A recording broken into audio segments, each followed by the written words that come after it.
granted shortly. Please stand by.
Access to the Monte Zone will be granted shortly. Please stand by. Good evening, everyone, and welcome to the Monte Zone. Yay! Good evening, G. How you doing? I am good. How are you, I'm Mr. Monkey good. Man? I'm about to say, is that G-Star there today? It is G-Star. Wow.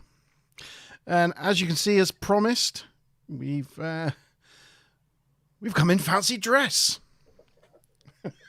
We have indeed. Yes. I'm not sure what you are, G. I'm thinking of myself as a demon gnome. A demon gnome. Yeah, you do look like something from a what's he called? They made like Charlie and the Chocolate Factory and those type of films.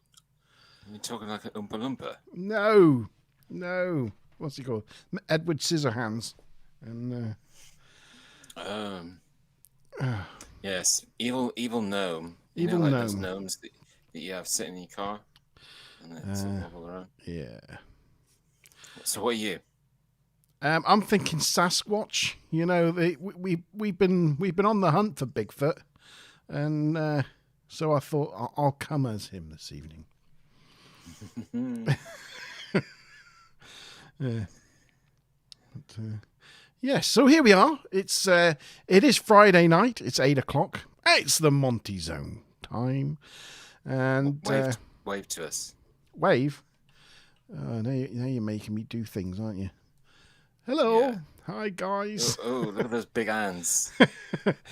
Whoop, whoop. Whoop, Yeah, whoop. big hands. Yeah. Evening. We have got people on. Way. I was wondering. Yes. This is our Halloween special, so that's why we're all dressed up with nowhere to go. Yeah, with pumpkins and all sorts.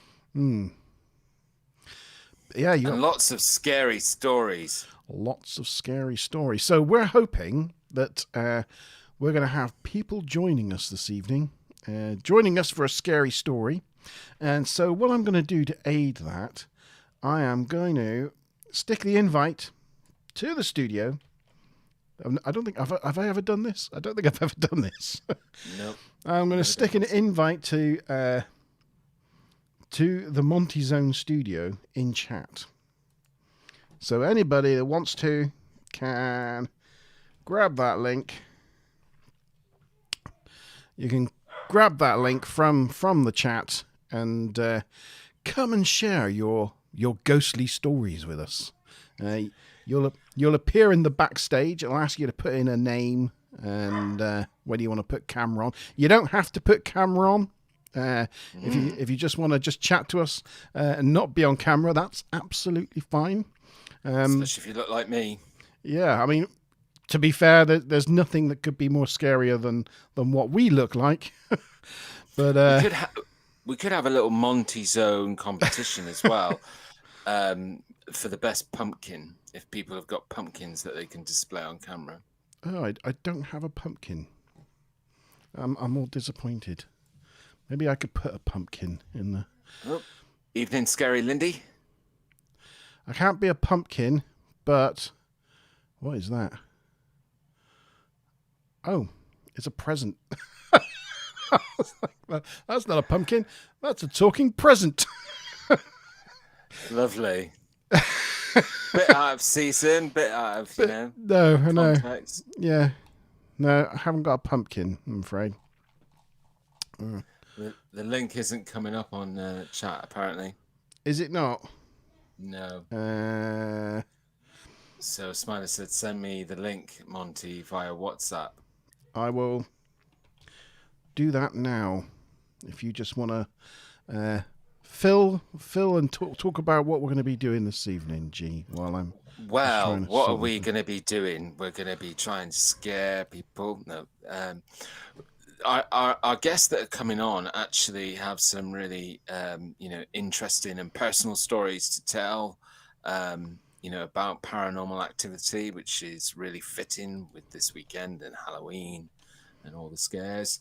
But before we have the guests come on and start talking about their experiences, I was going to run through a bit of a reminder again, like we did the last time we had an episode about ghosts and hauntings, and I did a bit of a rundown of all the different types of ghosts that have been sort of catalogued and recorded, and I thought that would be useful to remind us, even though I've done it before, because then when the guys come on and they share their story, we can be thinking about what type of haunting or what type of ghost it is. Yeah, Karen, Smiler Rainbow is sorting the link out as we speak, hopefully, because I forgot I'm logged in with the wrong user. I don't have link privileges. There you go. It's already up. It requires the wrench. Up. We need our wrench. There we go. So feel free, anybody that wants to come and chat to us, use that StreamYard link there, and show your pumpkin. Give us. Come and have a chat. Yes. So just go into chat. Stu Plum said something very funny just a minute ago. Is it Monkey Zone? Yes. Yeah. Yeah. Dan says he won't be in fancy dress, but he's coming on. So yes, he's about to film his Halloween special as well. No worries. I did say that it was open invitation. It wasn't fancy dress. Wasn't essential. So And to be fair, mine's good in the hood. Mine's virtual. I've gone technology. Yeah, whereas I've actually put the effort. You actually put the effort. I'm proud of you, G. I'm proud of you. I have a story this evening. It's a campfire story. Whether it's actually ghostly or not, that's for you guys to decide. We'll talk about that. But yeah, I have a story to tell later on. So, Coolios. I think you have a story. Yeah. If it's needed, if we need to fill that time, I have a scary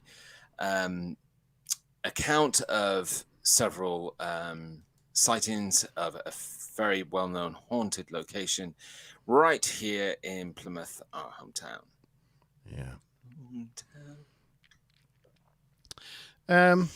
Firstly, yeah. So go on. This is a Halloween special. It's about Halloween, but does anybody know where the festival of Halloween comes from?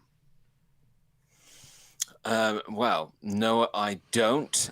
I should have researched that. However, I would make I put you on the spot, educated guess that it comes from some sort of pagan background and something to do with the formation of witches.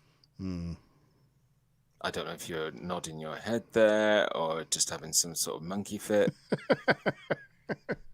Well, you're right. I was kind of nodding because it is partly based on a pagan festival to do around the autumn and the harvest. It's the end of the harvest. Hence why the pumpkins, you know. But like a lot of pagan festivals, like the winter solstice and things, it was adopted by the Christians. And All Hallows Day, which is All Saints Day, is the 1st of November. And so the day before All Hallows Day is All Hallows Eve, which became Halloween. Halloween. There you go. The fountain of all knowledge. And the user of Wikipedia. Yes. I can't claim to be knowledgeable in this area. Just I'm good at reading Wikipedia. What can I tell you? Right, and we have our first guest this evening. Just appeared backstage in the Monte Zone Studios.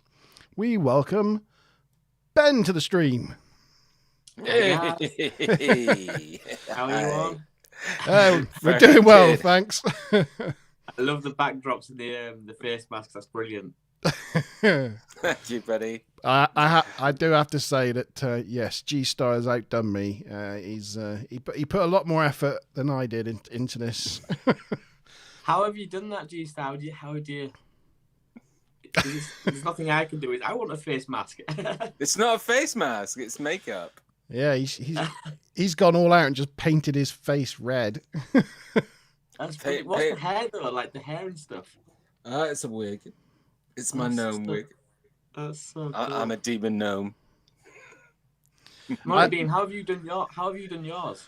This is a piece of software called Face Rig that so cool. maps your camera, your face to a 3D model, and so you can swap it and be various different characters.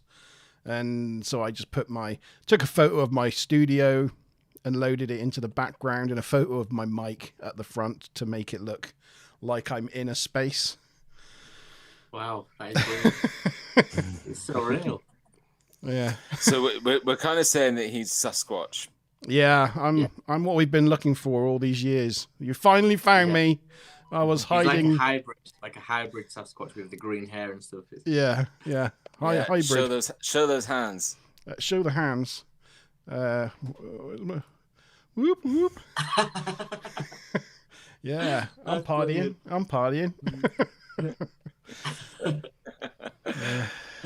Well, how are you, Ben? How are you? I'm good. I'm really good. I'm a bit tired. I've been out filming and stuff, and I've had other things going on in the background and stuff. So yeah, I'm quite tired, but I'm glad to be here. It's good. We're closing in on Halloween now, so I'm sure you've got something scary in mind to drop on us. And I loved your last video. I don't know if you've uploaded part 2 just yet, but that part 1 with trying to, doing bushcraft and then mixing that with, the ufology sort of side. I think that's so cool. It's like my 2 favorite loves in the world. So I really enjoyed that video. So yeah. Oh, brilliant. Thank you. I'll put a link to it in the description for this video because, everybody should check it out. When's part 2 coming, Ben? I've literally just posted it about 5 minutes before I came. Hey! Well, we'll put a link to that as well because I bet it's going to be awesome. Hang on, I got to go watch it. I'll just chat amongst yourself now. Is Dan coming on tonight? Is he? Yes, he is. He said he might join us. He's just having a bite to eat. He might join us around sort of 8:15, 8:30. So cool. Yeah. So I asked you to come along, Ben, because I know from watching your channel and sort of speaking to you as well that you grew up in a house that had quite a bit of paranormal activity. Am I right? Yeah, that's correct. Yeah, very spooky house. Yeah, and I think you have uploaded videos where you've kind of covered, discussed it and gone into it in depth, right? Excellent. Yeah, my hope is eventually to get my mum, brother behind the camera at some point and sit down and have a chat to them, just to get their version of things. Because I think that's always it's always nice when you can hear the other people's side of things as well. It's all right me with a thought-provoking channel on YouTube talking about these things, but if I could drag them in, put them on the video as well, and let them guys explain what they saw and heard, and I think that's gonna be able to deliver this message a lot better of how scary that house was. Yeah, yeah. I think I remember suggesting to you that, like, maybe just ask them to do an audio. Yeah, Rather I than think that's sort the of, best. you know. There's, like my brother, for example, he's a bit camera shy, so I don't think I'd get him on. But if it was audio, there's probably a better chance. Yeah, yeah. Well, fingers crossed for that. So, well, yeah, if you were okay with it, before we get into your, you know, the experiences that you had in your household when you were growing up, I was just going to go through and sort of cover all the different types of hauntings and ghosts that, you know, have been recorded or, you know, yeah, so kind of give everybody a bit of an overview so that when you guys are telling us your stories and your experiences, then we can sort of think about what haunting it might kind of relate to. Yeah. Cool. All right, Monte? Yep, raring to go. Raring to go. Okay, so starting with the traditional ghosts. Traditional ghosts are types of ghosts most commonly seen in literature and movies. This type of ghost haunts either the place it died, where it lived, or sometimes a person he or she was attached to during life, like a spouse or a child. Traditional ghosts, in the broadest category of spirits, it encompasses all spirits that don't fall under more concrete categories. Depending on the ghost's strength, interaction with it can vary greatly. You might see one ghost, but only be able to hear another. Another spirit might not be able to communicate at all, but you can still sense its presence through a temperature change or a sudden sensation of dread. So that's a bit of an overview of traditional ghosts. Usually they're the type of spirits that have or are known or attributed to having unfinished business, whether that's with someone who remains in the world or some unfinished business that he had in life. But that's your sort of bog standard traditional ghost. Then you have your animal spirits. So our furry and our scaly and our slimy friends have somewhere to go as well.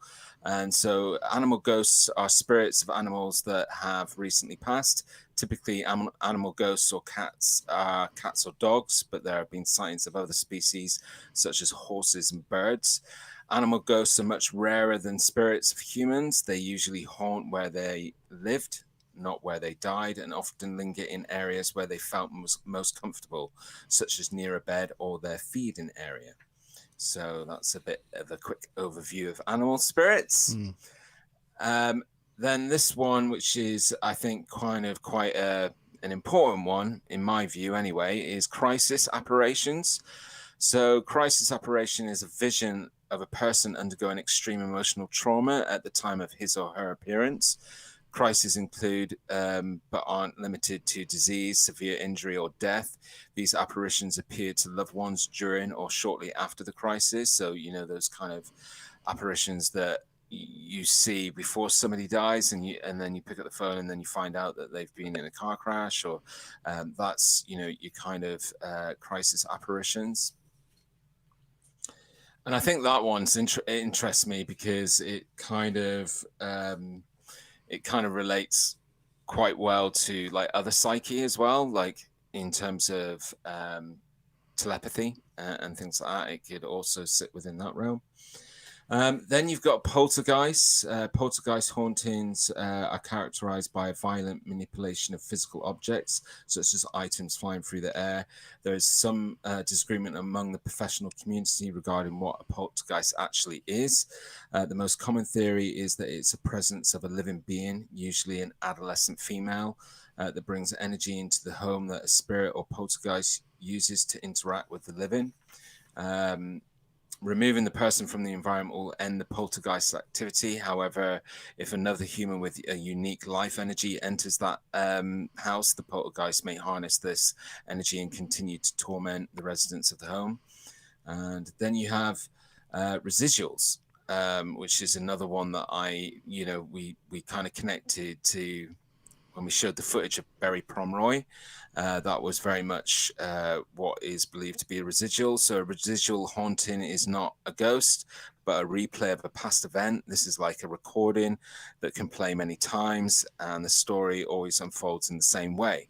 The person in the residual haunting is completely unaware and unaffected by your presence, and this is because it isn't a spirit or a ghost, but an echo of an event that once passed. And then lastly, you have vessels. So that's kind of like if you imagine large cruise ships, airplanes, or trains that are haunted, but not in a traditional sense. There's a belief that because so many people travel on these types of vehicles, they leave behind trace energy, which accumulates and eventually imitates ghost-like behavior. This is only observed in older vehicles.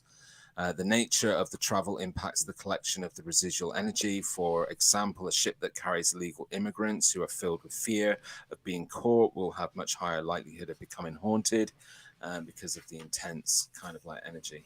And then you've got like ghost vessels as well. Second type of spirit that falls under this category is a ghost vessel. It is exactly what it sounds like, a ghost or an apparition that appears to be a vehicle.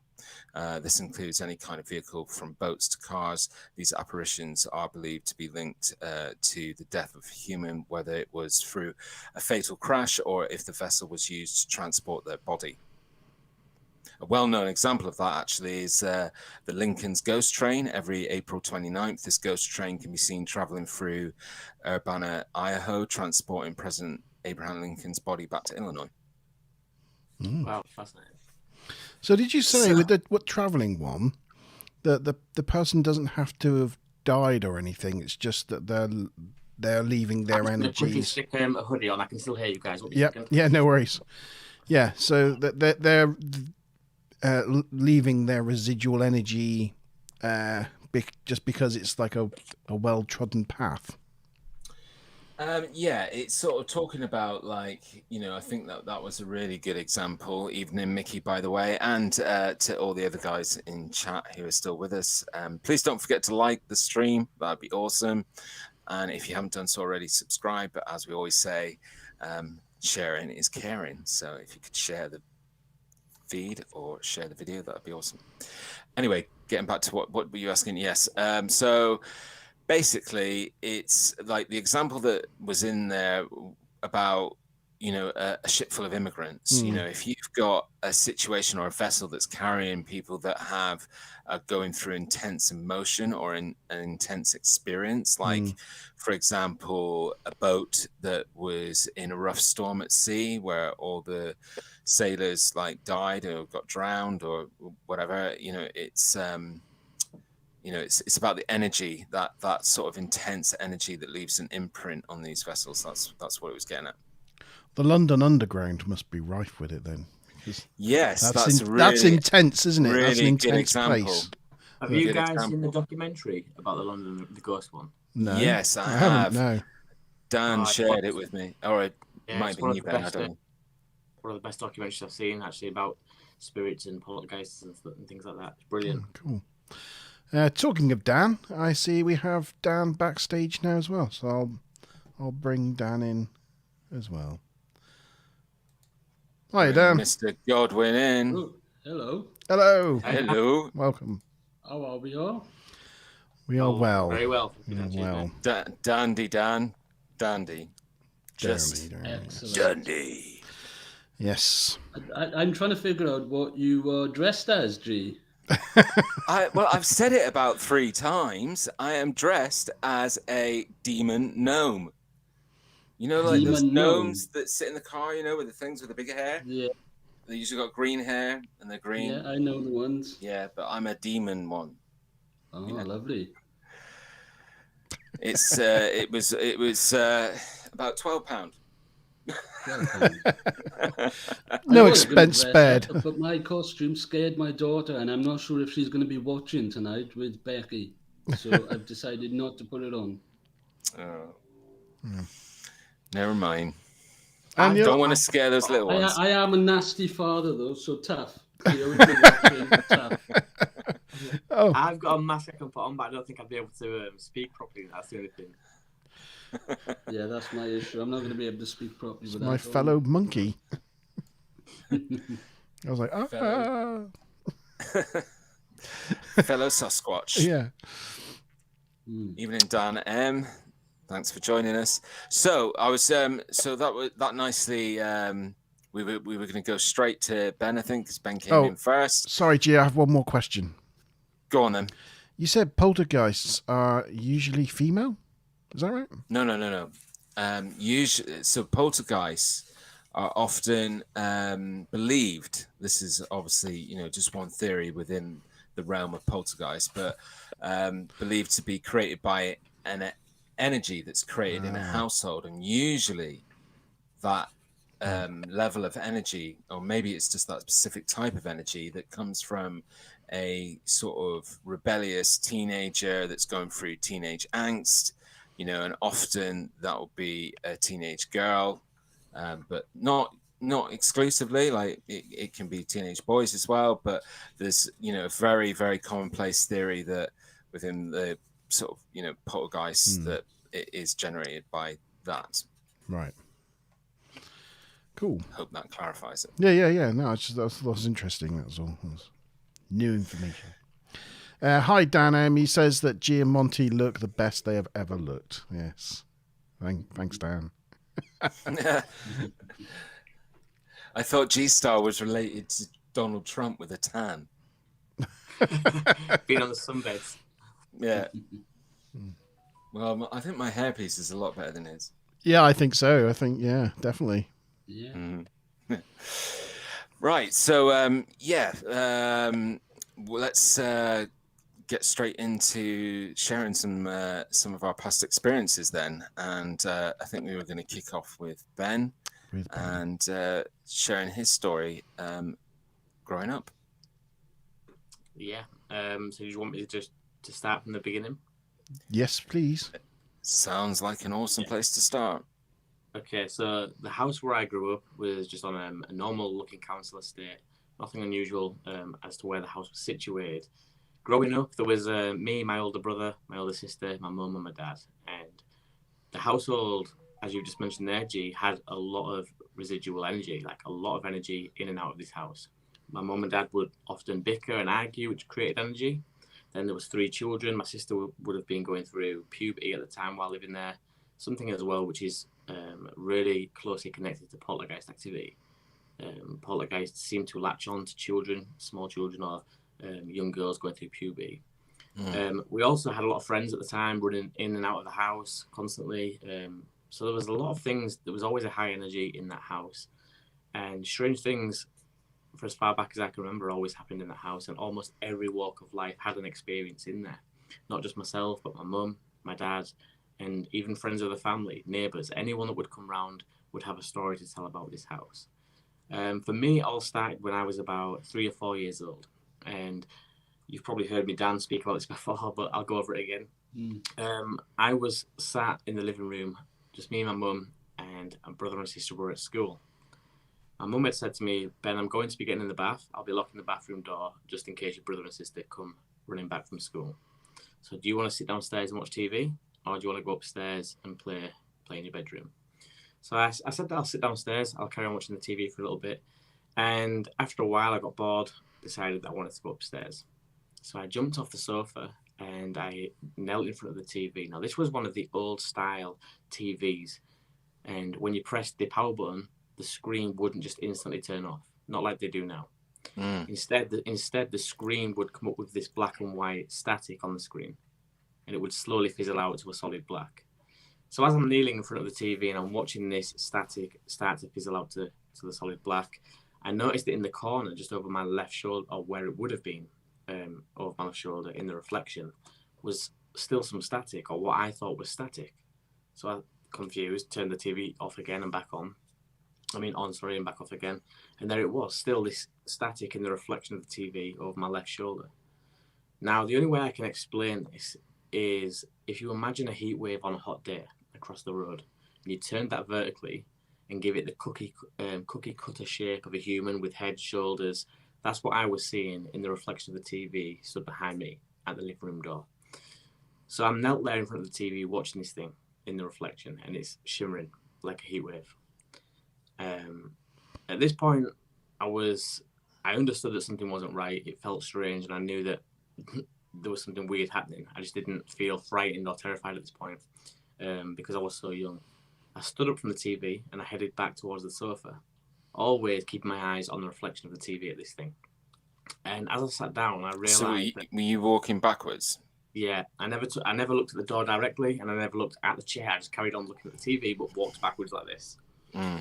And I noticed that this thing started to shimmer more violently, and it also started to grow bigger in size.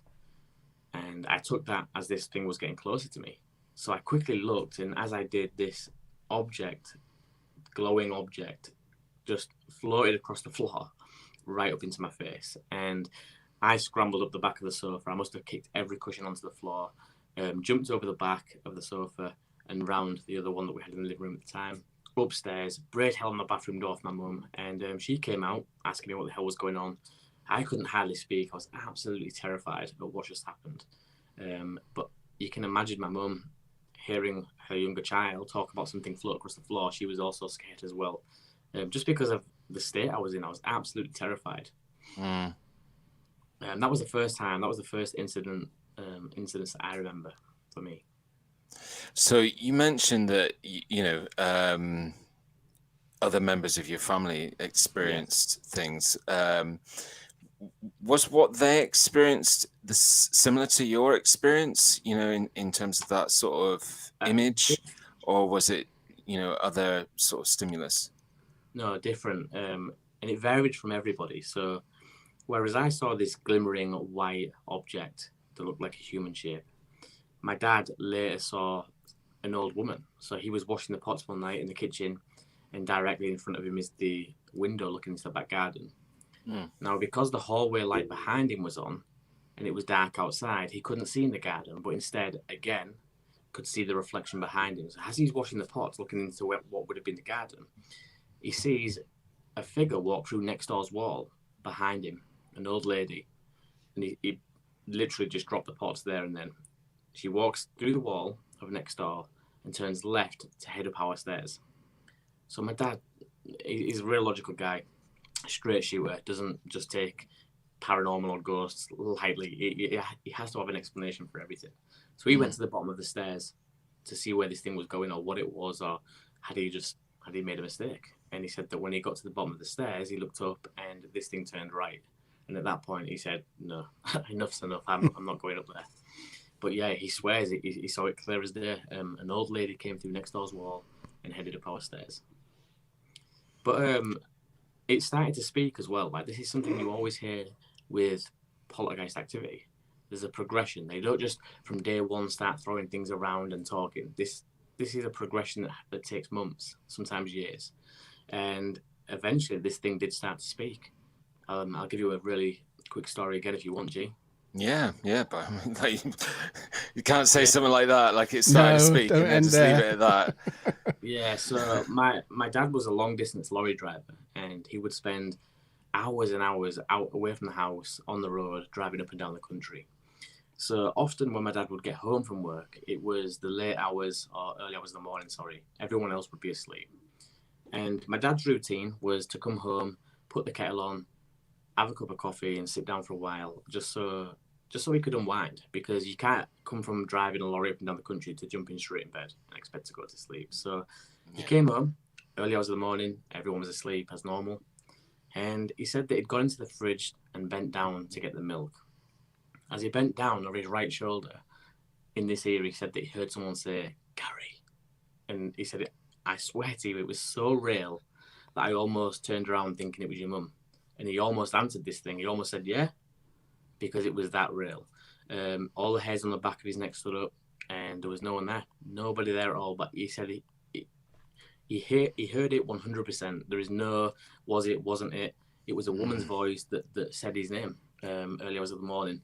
So my natural go-to was this your mum, Dad? Because his mum had just recently passed away. And he said, no, it definitely wasn't my mum. I don't know who this was, but it was a female voice that knew my name.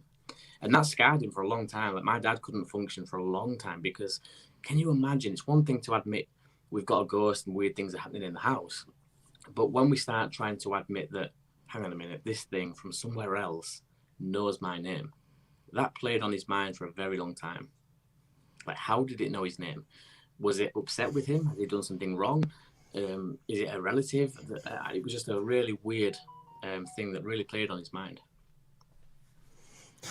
It's going to be playing on my mind for a long time now, because I think I mentioned this, or I discussed it in the last show that we were in series 1, where we did an episode about hauntings. But one of the things that I was kind of quite aware of, even as a teenager, was about the theory of apparitions and, you know, seeing people in the moment of death, or, you know, as a prediction of death. Yeah. And I used to live in America, where I went to school. So I was across the other side of the world in Arizona, and I'm sitting in a classroom, you know, on the typical high school kind of desk, you know, where it's the desk is the chair sort of thing. And I just hear my brother's voice say Gary in my ear, right? And I literally turned to sort of think, like, in shock, not because of the voice in my ear, but in shock of the fact that my brother was there. Yeah. And, you know, it really sort of freaked me out. But yeah, so when you said Gary, then I was like, oh God, that just, yeah, that's very similar. What's really strange as well is my brother's name's Gary, named after my dad. And he also heard that. So he told me stories of where he would get up through the night to go to the toilet. And again, walking across the landing, he'd hear his name as if someone was walking up behind him. And so he said there was many a times when you know that feeling when you know someone's behind you. He said, you're half asleep, you wake up and you start walking across the landing. The last thing you're thinking about is ghosts. You just want to go to the toilet and get back to bed. He said, but there was times where I'd just stand on the landing and stop because I felt like someone was going to walk into the back of me. And it was horrible. But everybody, like I said, had experiences. This house, I mean, they're quite tame stories in comparison to what later went on in the house. How old is the house? I'm not sure. I lived in the house for 18 years before I eventually left to join the army. My mum and dad must have been in there many years before that. And before them was an elderly woman. So I have no idea actually how old the house is. Back that first occasion when that happened, do you think the apparition that you saw standing there, that figure, and the, I don't know whether it was like a glowy ball or the thing that chased you across the room, do you think it was the same thing, or do you think that was too? I'm not sure, because that's not what my dad described. He said that he saw a real life flesh and blood looking old lady just walk through the wall. And what I saw wasn't that. What I saw was some kind of like glimmer, human spirit, whatever that thing was. I'm not sure what it was. But you know what, like when my dad goes to the bottom of the stairs and he looks up, because I've always thought this as well, like, why was it still there? Because in my mind, and the way that movies portray these things, they're not supposed to be there when we do a double take. You know, and so my dad goes to my dad goes to the bottom of the stairs expecting this thing to have disappeared, but it's still there and it's now turning right at the top of the stair. I just think it's really creepy. That really does scare me. It's almost like it's living out. I mean, another question I've always asked myself is, how are they able to be in this spirit world that we call the spirit world, but also somehow in our world? And then some people might say, well, they're not in our world, they're in the spirit world. And I'd argue that because they're moving things in my world.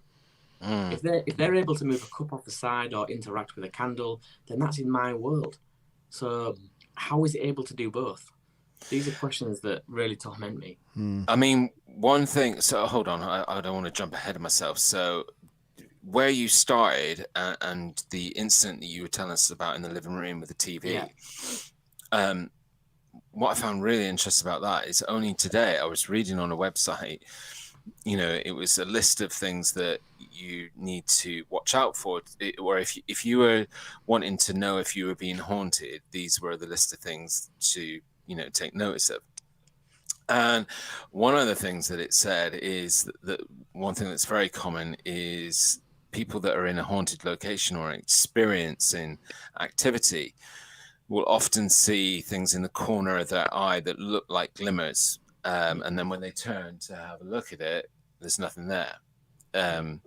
And, you know, what you were describing there sort of sounded very similar to me about like how you were saying it's more of a glimmer rather than an actual figure. But then your dad's experience was another one that really interests me, because I'm more of a I do think that a lot of what we know as hauntings is residuals. And, you know, I think that we don't understand the human brain fully yet. You know, science hasn't given us all the answers about how the human brain works and everything about it.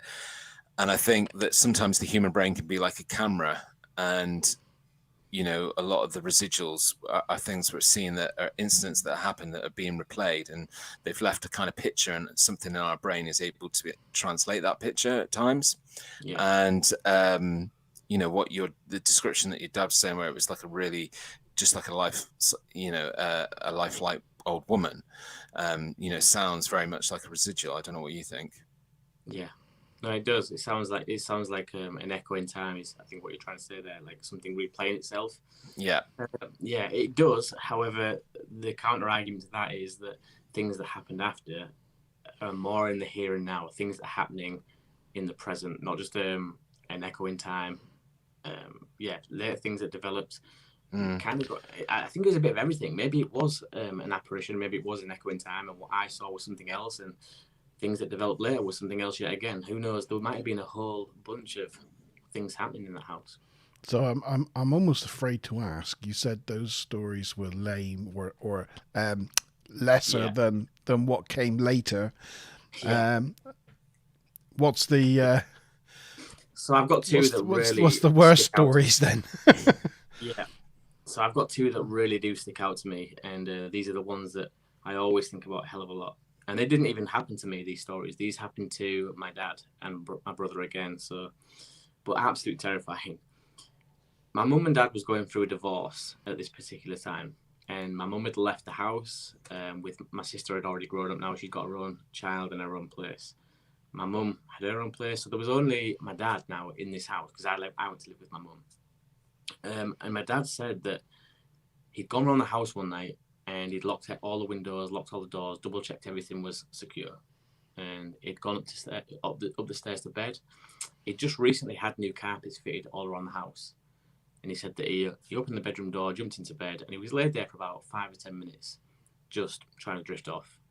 And he said that he heard that distinctive sound from behind him of the bedroom door pushing against the freshly laid carpet. You know when you've got a real new carpet and it's not being worn in yet? The door... And he said the door of the bedroom swung open. Well, not swung open, but it pushed against the carpet. And he said that his eyes instantly just shot open and he's now staring at the wall. The door's behind him. And he knows someone's just walked in this room. Like, oh my God, there's an intruder. Someone's broken in. He didn't know what to do. He froze in fear. And I said to him, Dad, that must have been absolutely terrifying. Like, what the hell did you even do? Yeah, I didn't do anything. He said, because my dad, well, he's a big guy, like he's not scared of much. And he said, I was absolutely terrified. He said, I just laid there and I hid basically under the covers. And he said, I just waited for the sun to come up the next morning. He said, as the door opened, he heard pressure as well shortly after being applied to the carpet that came down the side of the bed and stopped at the foot, as if someone was stood at the end of the bed looking over him. And again, I can't even imagine how that must have felt. But he said that when he woke up, the sun came through the window. There was nothing there, but the door was clearly pushed open. So someone had been in the room. Again, all the windows were locked, the doors were shut, and there was only him in the house. So I have no idea how to explain that.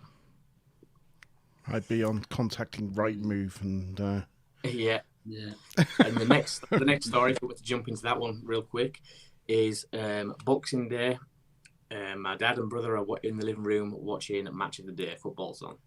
Everyone in the household at this point is accountable for. My sister and my mum are asleep on one sofa. I was asleep on the other. Dad and brother are watching the football. All of us, the day before Christmas Day, we'd all been spoiled. We'd all got a load of presents that were just scattered along the living room floor. And my sister had been given a really expensive pot doll. So my mum had just said, look, Laura, go take that out of the way, move it upstairs so it doesn't get brought up with everything else. Now, to get to my sister's bedroom, you have to go upstairs, which is up the top of the stairs, turn right, and there's 2 bedrooms. The one that you see first on your right is mine and my brother's, and the one at the end of the corridor is a little box bedroom at the back of the house, and that's my sister's bedroom. Now, once you go in there, you turn back on yourself, and that's where the cupboard is. That's where she sat, the pot doll. Again, fast forward to Boxing Day, everyone's asleep, apart from my brother and dad watching the football. All of a sudden, they hear bang, bang, bang, bang, bang down the stairs, almost as if it had hit every single step on its way down. My brother obviously crapped himself along with my dad. My dad said, pause the TV a second, what the hell was that? They're both debating who should go look in the end. They both go take a look at the bottom of the stairs, and here is the pot doll sat on the bottom step, wound up, because it had a little key at the back where you'd twist it and it'd play a song. And it was playing this stupid song on the bottom step. And the thing is, like my dad said, because again, bear in mind, my dad's a very logical man. Like, he won't just jump to anything. And he always says that the one thing about that got me is it came around the corner. To get to your sister's bedroom, you have to come around. So someone had thrown it around a corner and sat it perfectly on the bottom. Unbelievable. Like, and the fact that everybody was accountable for it. I don't know how you'd explain that at all. No. So, and in the living room, it was you and your sister was asleep. So there was 3, like there was 2 sofas and 1 chair. So on one sofa was my sister and my mum asleep, and I was asleep on the other. Dad was in the chair, brother was on the floor watching the football, and so this loud bang starts coming down the stairs. My dad, like, and there's nobody else in the house. Nobody else. No relatives staying. No other relatives staying. Nobody at all. And very, very strange. And weird smells, like in the house, weird smells would appear. I just mentioned we had new carpets fitted in the house, and my mum was so strict about people going up there with food, letting the dog up there. And all of a sudden, G, out of nowhere, this horrendous smell appeared in the middle of the stairs halfway up. And you hear people talking about a wall of smell. Like, this literally was a wall of smell. You could not walk through it. It was that vile. And so we all got accused. My mum was going mad. Have you took food up there? Have you spilled something? If you have, you need to let me know. This is disgusting. The new carpets. And we all just pleaded our innocence and was like, Mum, none of us have took any food up there. So my dad, literally at the end of his tether now, said, look, I'm going to get the pest guy out. A rat's probably died under there or something. We'll get the rat guy out. And he spent a lot of money. This pest control guy came out. He lifted the carpets, lifted the floorboards. And within a good minute or 2, he just said, there's no rat here, I can tell you straight away. Because there's no gnaw marks, there's no droppings, there's no scurry marks. Rats chew on everything. There's no signs of that anywhere. I don't know what that is. It's horrific, but it's definitely not a rat. And just as quick as it came, this smell went. Yeah. Yeah, I mean, I was going to say where I was mentioning earlier about the, earlier experience that your father had with the old lady. Yeah. There's nothing to say because it was a residual experience. Like, it sounds to me that in your household, it might have been a lot of different kind of phenomena, but it doesn't mean to say that it didn't have one central kind of,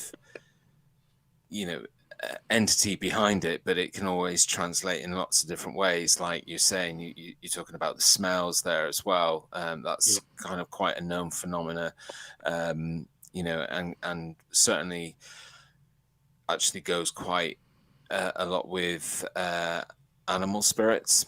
And, usually there's a smell with them that is attributed. But, a rotting smell, like an absolute foul smell is a very, But I mean... Sorry, go on, G. No, I was just going to say thank you for sharing these stories with us because, it's talking about really personal stuff. And what I find really interesting, and again, it sort of sits within known sort of phenomena and how a lot of similar cases have been documented. And that is that, the activity starts off small and grows. That's something that Hollywood has portrayed quite well. And therefore people think it's just a result of Hollywood. But actually it's not. It's a result of the recorded and documented cases. Things like Amityville and Enfield hauntings, and it always started off like mild activity and then grows. And a popular theory around the reasoning for that is because a lot of this activity is always associated with negative energy, and darker or more intense energy. So if somebody experiences something small in the household which they latch onto, and then they get it's like a vicious circle. So then you start off, and then more and more people in the house. And what's really interesting in this situation is, like you're saying, that all your family that lived in the household all have shared and discussed experiences that they've had. And what I find really interesting and know from watching your channel and your videos is that, even as adults, you still all talk about it, don't you? Yeah, all the time. Me and my brother, especially, like when we get together, it's always talked about. Because he'll always just say, "Oh, Ben, do you remember when we was in that room and this happened?" For example, we was playing PlayStation 1 when it first came out. And we used to spend hours upstairs in the bedroom, just me and my brother playing PlayStation 1. At the time, my sister had a hamster, and she used to have one of those little stupid hamster balls that it would run around in. Oh, yeah. And for some reason, that was in our bedroom. But anyway, we was playing, and we was watching the TV, and all of a sudden, this hamster ball floated past the screen.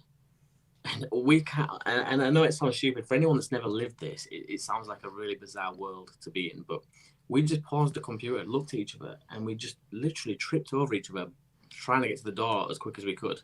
But this stuff would happen all the time. I've had deodorant cans hit me on the side of the head, just horrific things. Like, for example, again, playing the computer one night, I had a shelf just over to my right where I used to put all my deodorant cans and smellies, and I saw a deodorant can slide from one end of the shelf to and back. Now, I paused the computer and I looked at the shelf, and I didn't see anything out of the ordinary. I just thought, maybe we've been playing too long. I'm getting tired. And then it did it again. And I thought, right, okay, now I really did see that this time. So I'm going to make a little mental mark of where that can is. So I lined it up with other deodorant cans on the shelf. And I thought, if that moves again now, I'll know. Carried on playing. And this time, it shot back to the end of the shelf, back again. Jesus shit! And it was like, Excuse my language. Sorry. No, it's okay. Do you know when you spin a coin, and it gets to the last stages of the coin spinning, and it kind of wobbles and it starts to tip over? Well, the can was doing that, and I paused the game and I looked at the shelf, expecting it to do what it had done the previous times, which was just be normal. Well, it didn't. It was still there, ready to topple over, and I don't know why, but I must have spent like a good few minutes just staring at this can like this. And I don't know why I didn't run. I just trying to make sense of it. And all of a sudden, it just shot off the shelf and hit me on the side of the head. Well, as you can imagine, I got caught up in all the PlayStation cables, ripped the computer off the side, trying to get to the door. And then I literally got to the top of the stairs and just jumped. My mum and dad, who was in the living room, came running out, asking what the hell was going on. And again, I just couldn't even speak. I couldn't find the words. I was just so scared from what was happening. Wow. Have you sold the house now? Yeah. Well, I don't live there. I've not lived there for years. Like Your I said, dad? I left when I was 18. Yeah, no one lives in there anymore. They all moved on. Like I said, my dad eventually found someone else after the divorce and stuff. So everyone went their own way. But what we did do, me and my brother one night round at his house, sat talking about old experiences. My brother said, "Do you know what we should do? We should go on the internet and find a website that tells us who lives there now." And I was like, "You can't do that, I don't think." And he's like, "Oh no, there will be. There'll be something there that can give us that information." And we found a website, and you put the address in, and it tells you everything about the house, like how much it last sold for, who lived there, and how long for. Yeah. Well, since we left, that house has been up for sale like 10 times, and no one stayed there for longer than 5 years. In fact, the last people that owned the house never even lived there. They turned it into a day nursery for children. And so I just always wonder if they've experienced things as well. So it wasn't something that any of your family members felt that sort of moved with them, because that can often happen. So, again, that is more common with demon or poltergeist activity, the apparition or the spirit or the entity moving with individuals. But I'm presuming that activity stopped when the family left the home. Yeah, that's right. I don't know of anyone that's claimed to be still having these experiences in my family. So I think that it did stay there, whatever it was. But towards the end, I started acting very strange. And I know this is going to sound like I'm clutching at straws here, but I started when I was around, I can't remember how old I was. I was young. I was maybe about 10 years old.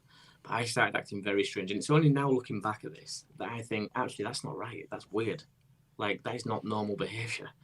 So I got up one morning. I've told you, I think, G, about this story before where I walked down the stairs.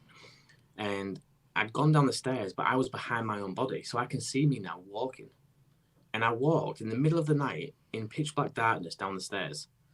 And everything looked green. You know when you see the military night vision and it's got that tinge of green? That's how I was seeing my environment. And I was stood behind myself, walking down the stairs. And when I got to the bottom where the kitchen door was, I must have now been back in my own body because I now see my hand grab the handle up to the kitchen door and open it. And over in the corner in the bed was the dog. And I remember looking over at him and he was crying. And I walked over, I grabbed all the tea towels off the kitchen side, which my dad had just washed the day before, and I just threw them all in the dog's bed. I don't remember leaving the kitchen. I don't remember going back upstairs or climbing back into bed. The next thing I remember is my dad shouting, "Who the hell has thrown all the washing in the dog's bed?" And that's when it came back to me and I thought, shit, like that must have been me. That was real. Like, I did that. But it wasn't sleepwalking in my mind because I was actually out of my own body. I saw me walking downstairs as a whole person. But other things like what do you think that was then in reflection? I don't. Do you think that was possession? I thought about this because there was another morning where I tried to climb up the bedroom window and where the ledge is on the outside, for some bizarre reason, early hours of the morning when everyone was asleep, tried to shimmy across the ledge on the outside. Now, I don't know if that was me or not. I just remember doing it. But yeah, I started acting very, very strange. I don't want to use the word possession, but I'm not sure. Maybe it would have led to possession if I'd have stayed there longer. Or So how old were you when that happened? I was about 10 years old when that happened. About 9 or 10, I'd say. So again, just very strange things taking place. It was never a happy home. Like, it was never a happy home. My mum and dad, like I said, were always bickering. If I wasn't fighting with my brother, he was fighting with my sister, and I'd have friends running in and out of the house, like I said, and they would as well. It was just a really high intense household. So I know that you would have sort of thought about it and reflected on it a lot because of the videos where you've discussed it for your channel. In that reflection, have you kind of got somewhere in your head what you think this activity was all related to? Like, do you think it may be poltergeist? Because although poltergeist often isn't attributed to a household, it can move. But from what I think you're telling me is that when you moved from that home, the family moved and split from that home and broke up. You never went back to that home.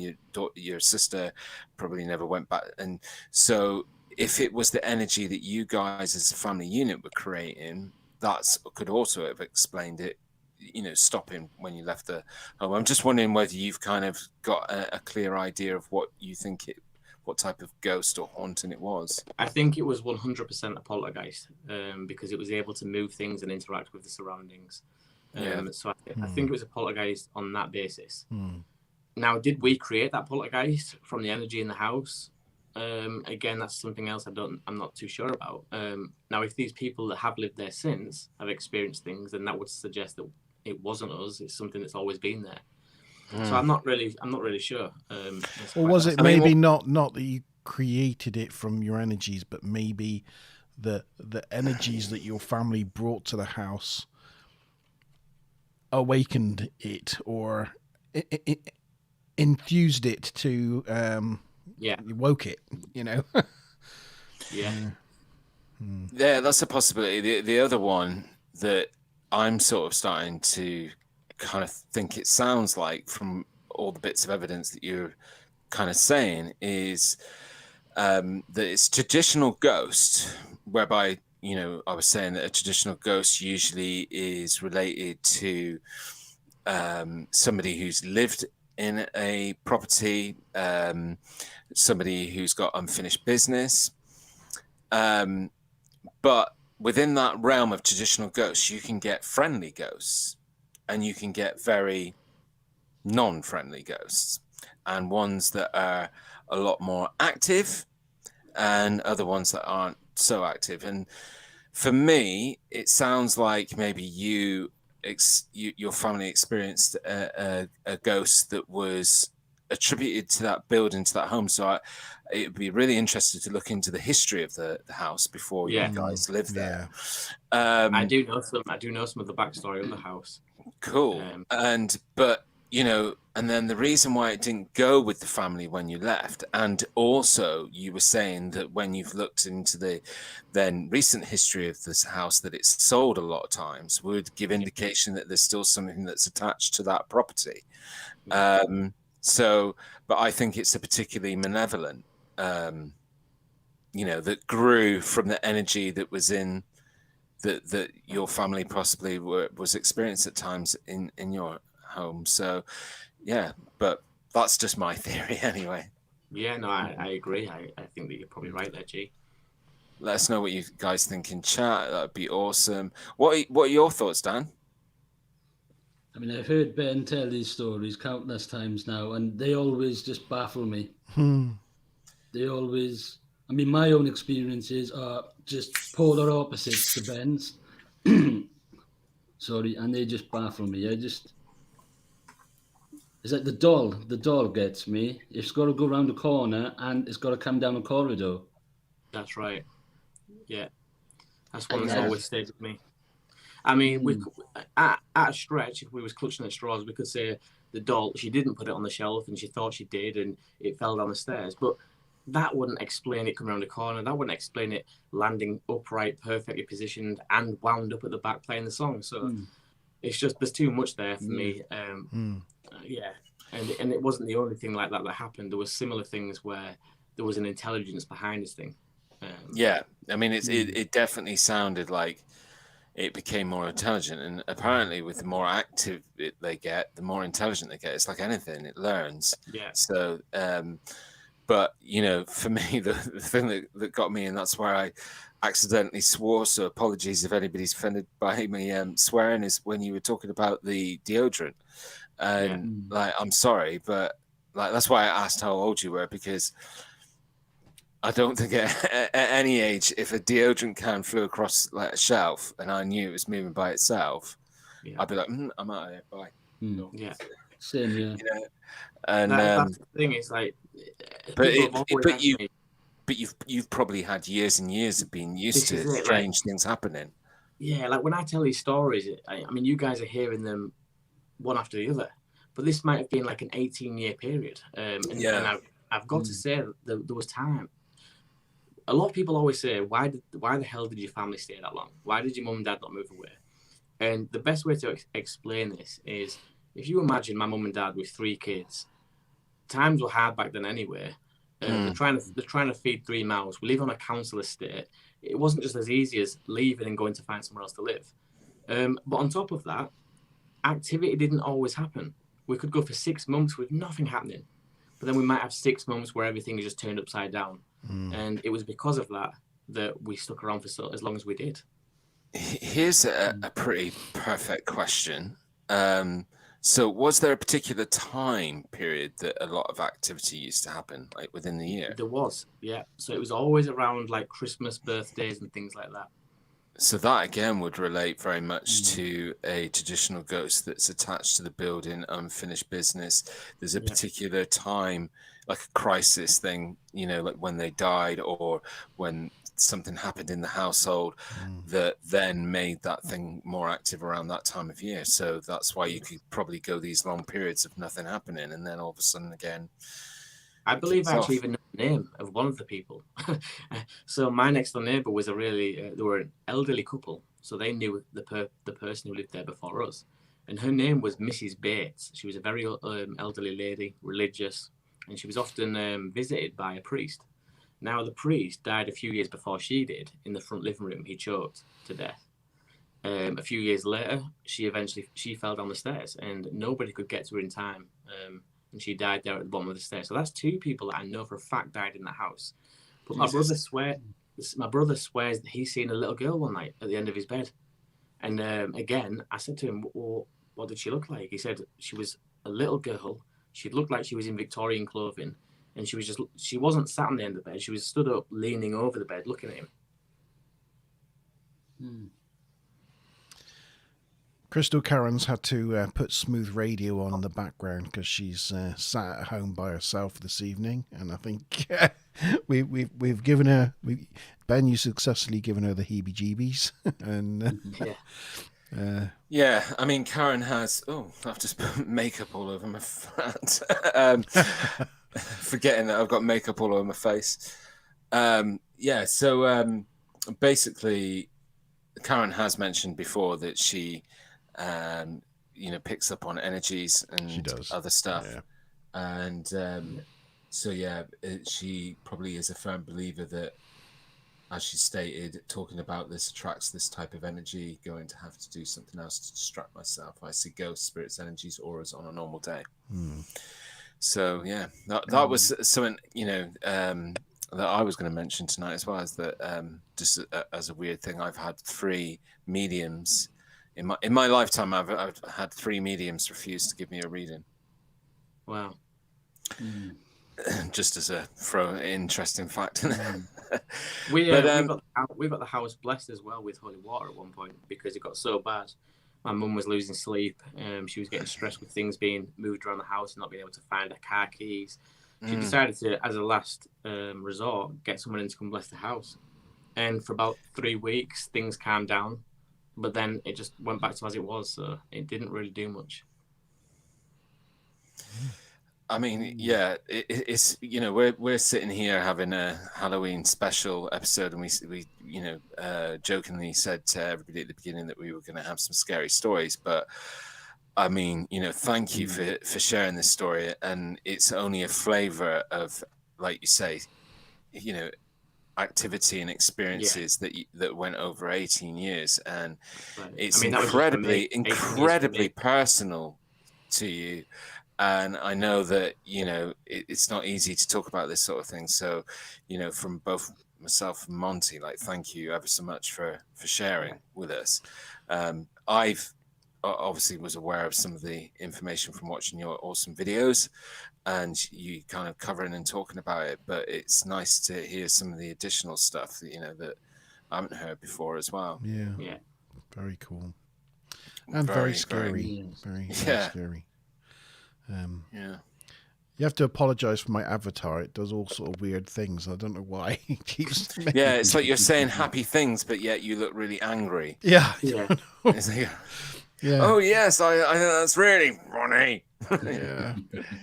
It's kind of got a mind of its own. So yeah.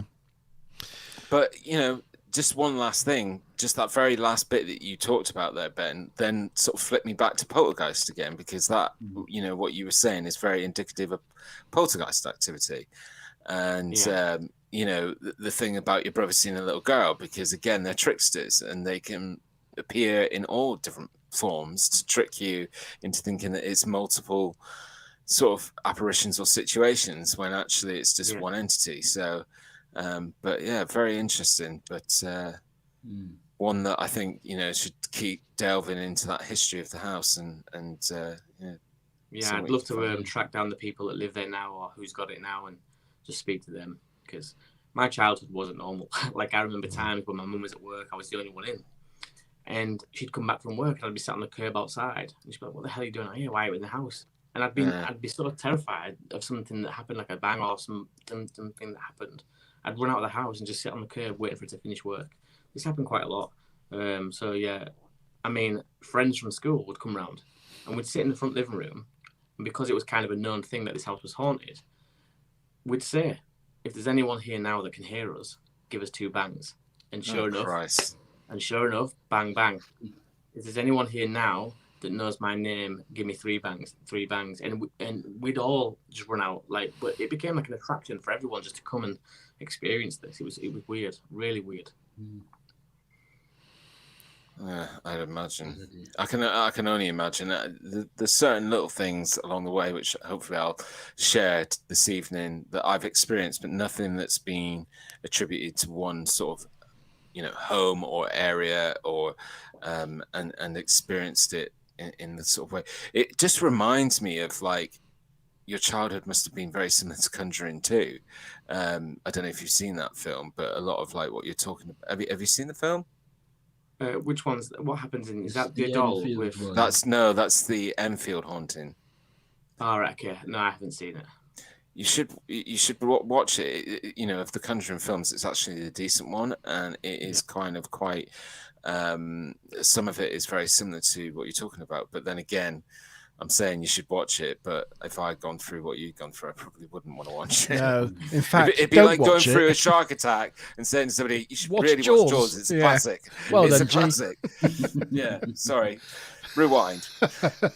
We'll cut that bit out. No, It's a live stream. I like to dive headfirst into these things now because this is what's basically got me interested in looking at these things. So the more I can find out, the better.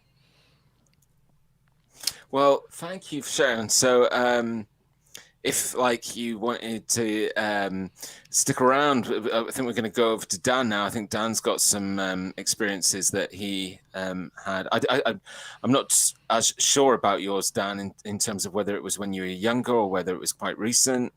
But yeah, if you want to share away, Dan, that'd be awesome. So I just need to apologise. My experiences are nowhere near as scary as Ben's. Nowhere near as scary. Just as personal, but nowhere near as scary. So I'll start.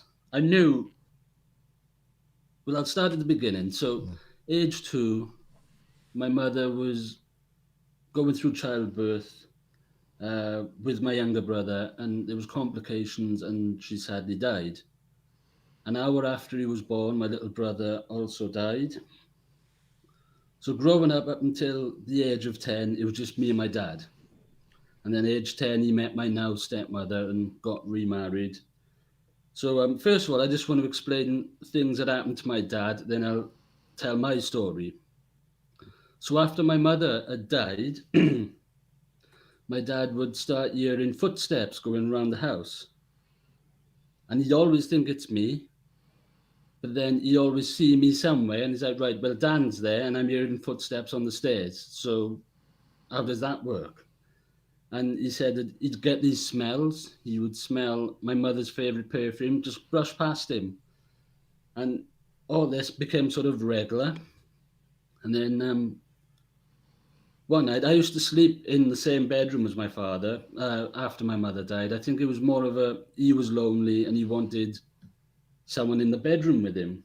And I've spoken to my dad about all these stories probably about 2 years ago, and the only one he acknowledges is my story. He denies everything else, but I can remember him clear as day telling me these stories up until I moved down to Devon, which was about 14 years ago. So one night we're in bed and my dad wakes up and he said something woke him up. And when he woke up, what had woke him up was me talking. And he said, Dan, go back to sleep. What are you doing? It's the middle of the night. Go back to bed. I said, but Dad, I'm talking to Mummy. Mummy's on the wall. And with that, my dad got up and he turned the lamp on. And for months afterwards, he would just sleep with the lamp on, just absolutely petrified. But I don't know why he'd be petrified. It's his wife. That's something that's always baffled me, why he would be scared of it. I think I would be. I think like if I lost a loved one, even if it was my mum or my dad, I wouldn't want them to come back. Like a lot of people always say, oh, if you go before me, make sure you come back and give me a sign. No, don't give me a sign. I don't want to see you ever again. I'm exactly opposite. I want people to come back and show me a sign because I want to know proof of the afterlife. So yeah, you're braver than me, Dan. But then I wouldn't jump on a UFO, but you probably would if one come down. So swings and roundabouts and all that. So so we'll go to my experience now. And I can't remember the year. I can remember it was January. It was just after Christmas and it was a Friday night. But I can't remember if I was 8 or 9. So it would have been January 93 or 94. And I'm sat in my bedroom and I just had a Sega Master System for Christmas. and I'm sat in my bedroom playing the Sega Master System on a Friday night, and my dad used to let me stay up late on a Friday night playing because I had no school on the Saturday. And every Friday I'd be playing in my bedroom, and I'd have my bed here, my TV and computer in front of me, and to my right I had a chest of drawers with a lamp and my clock on. And I'd be playing, and when a level finished or it was game over, I always used to look and see what the time was. And every week I would try and stay up a little bit later than I did the previous week. So this one week I'm playing and I'm watching the clock, and I can't remember what game I was playing, but the level had finished, and I'd looked at the time, and something out of the corner of my eye by my window caught my eye. So I've turned round and there's a woman standing there. So I've jumped up and I've jumped round, and I've had a good look at this woman, and I've seen it's my mother. I can remember her from my pictures. I don't remember her from when I was little. I was 2 when she passed. I have no memories of my mother, but I just know it was my mother just by looking at her.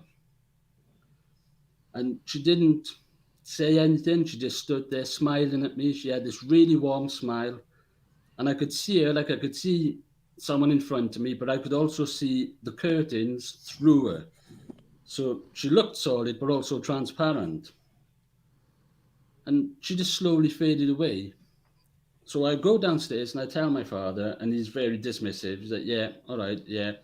And I was like, no, I was being adamant. I was going, no, I know what I saw. I know what I saw. And then he started questioning me. He started saying, right, so what did she say? What did she look like? What did she do? And then he said, what was she wearing? And what she was wearing was like a long white dress, like a wedding dress, and she had like a collar coming up like this. And when I told my dad this, his jaw hit the floor and he just started crying. So he composed himself. He said, Dan, what you've just described was the dress that your mother was buried in. So Wow. That's terrifying. I thought about this up until my 20s, and this is something G said earlier on. I got to my 20s and I started questioning it. Did I really see a spirit of my mother? And I was like, well, maybe as a child, as a 2-year-old, maybe my father took me to the Chapel of Rest to see my mother, and there's a memory imprinted up there. And what I'm actually seeing is the memory, and it's just my imagination. So I'm just going through all these crazy theories, just trying to question it. So fast forward now, it was when I first got with Becky, and I don't know if Becky's watching. She did leave a comment earlier, but she's out at the moment watching a firework display, so I don't know if she's watching at all. So I told Becky the story, and Becky doesn't believe in nothing. She doesn't believe in absolutely anything. She is just a total skeptic. And she's like, yeah, whatever. And at the point of telling her, we were going back to Wales in about a month's time. And I said, honestly, when we go back to Wales, ask my dad about it. And she was like, yeah, whatever. So a month passes, we go back to Wales, and it's like a Friday night, and we sat round the table, and I can't remember how it even came up, but my dad told Becky the story off his own back. I didn't remind Becky or nothing, he just told her the story. So I said to him, Dad, when I was little, did you take me to see my mother in the Chapel of Rest? And he said, no, why on earth would I do that? Why on earth would I take you to see your mother in the Chapel of Rest at 2 years old? So then that sort of throws the theory out of I've seen her as a youngster and have a memory imprinted. So yeah, I'm at a loss now. I'm at a complete loss. Yeah, I mean, when it comes to stuff like, I think it's a bad word calling it crisis apparitions, more so residuals, but you know, what I was talking about earlier on can be sort of the way to understand it is as we go through our life, we're not conscious of it, but we're leaving like almost photocopy or imprints of those moments in time our emotions, our feelings, our appearance. It's like a snapshot. It's like a camera that's not there taking a picture that gets left behind. And I think that people can then interact with that energy that then the brain interprets like a picture. So I think you could still see your mother, who was, I know the dress that she was in was what she was buried in, but I guess it's about how she wanted her energy to be seen. It's not necessarily discounted because you didn't see her, because there could be more of a conscious thing about how she wanted to be remembered. What I find interesting is what qualifies. So that was a great story, by the way, Dan. I've never heard you speak about that. Thank you. And I wholeheartedly believe that you saw a spirit of your mum there. But I just wonder, like, when you're talking, G, about these echoes in time that are stamped and replay, I wonder what qualifies for one spirit for them to be able to do that and not another, because nothing gets more traumatic than 9/11. And yet we don't see ghosts walking around at 9/11. Nothing, I mean, people don't see the spirits of Titanic out in the Atlantic Ocean. And they're horrific events that happened. But yet we get an event like Dan's. I mean, nothing severely horrific happened. He doesn't have a memory of his mum being young. But yet no, it doesn't always have to be attributed to negative things. It can be just something that, we're leaving. We're all made of energy, and we're constantly leaving that energy like a trail, that's what I was like saying. a snake. Why is it that some people leave this energy, and yet you have a horrific event like 9/11 where you would assume so much energy would be there, and yet that doesn't qualify to come back and replay itself? Do you know what I'm saying? Like, how does that work? Maybe because the place doesn't exist anymore. Maybe the energy's tied up in the physical bonds of the structure and things. With 9/11, those towers are no longer there. It's empty space. With the Titanic, it sank. I don't know if maybe with the house. It's more about the location rather than the person. Yeah, I'm just brainstorming. That's a good point. That's what I'm just trying to ask questions. It's not always interpreted as visual as well. It can be feeling. So people just walk into a room and feel, a change of temperature or a change of emotion, whether that be positive emotion or negative emotion. So sometimes the brain interprets that energy, I think, in multiple different ways, in feelings and in visual and in sound, in audio as well. So we hear voices, but that for me isn't all cases of haunting. It's just one example, and usually it's more attributed to something that doesn't have any kind of intelligence or activity around it or purpose. Whereas, like, in your account and your story where you're talking about physical objects moving and physical interactions with the environment, that's a very different situation. So the next question, sorry, G, go on. No, I'd finished.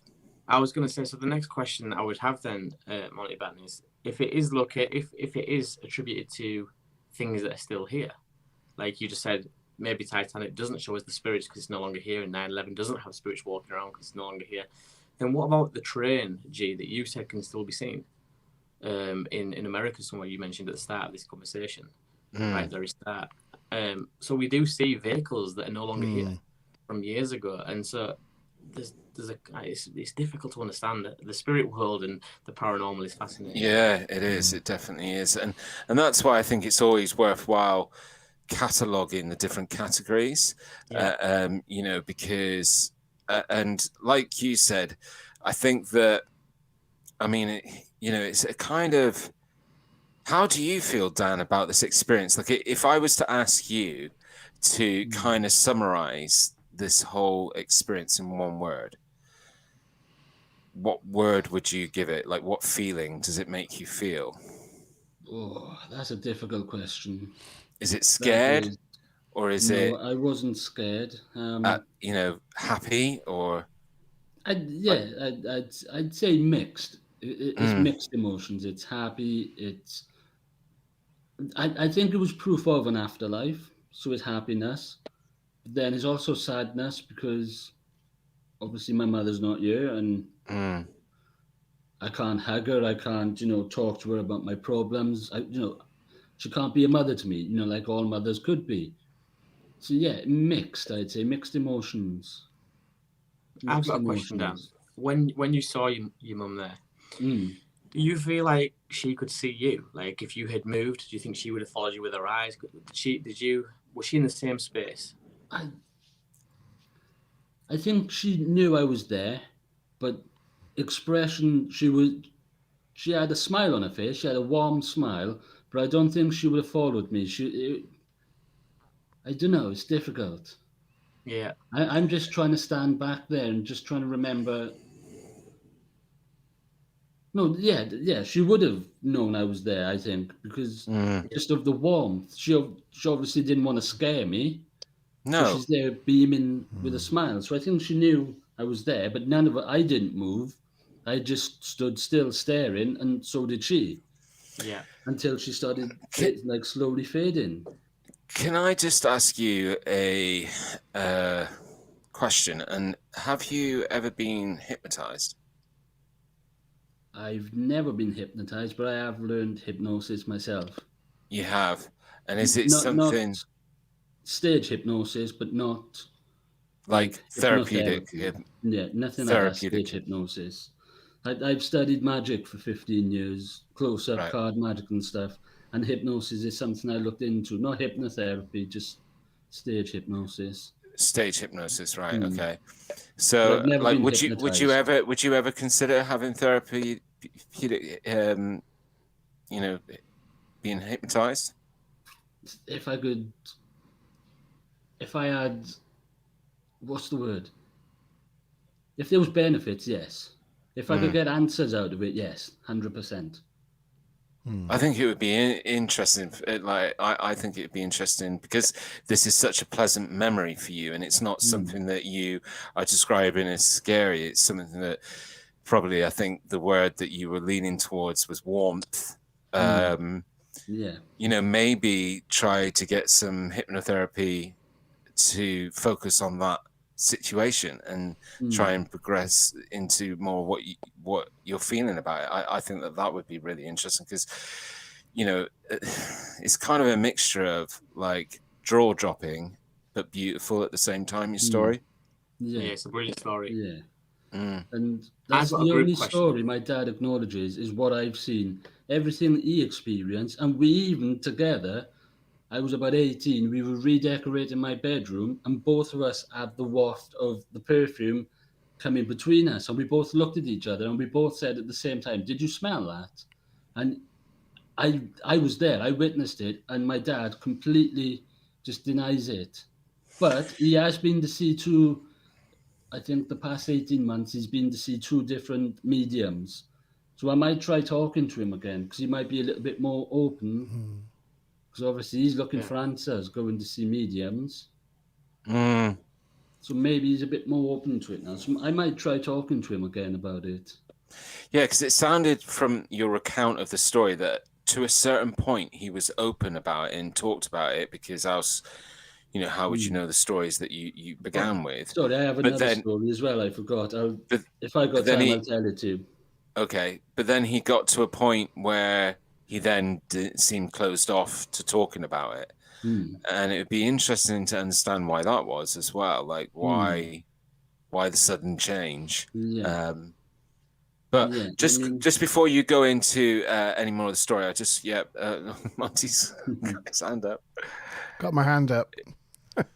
I think Ben has a question as well, but just before Dan's second story and Ben's question, just go into chat, and Big D there is feeling left out because he's not had any kind of scary encounter like that, apart from when G made him do Ouija boards when he was a teenager. That was the scariest thing that's happened to Big there.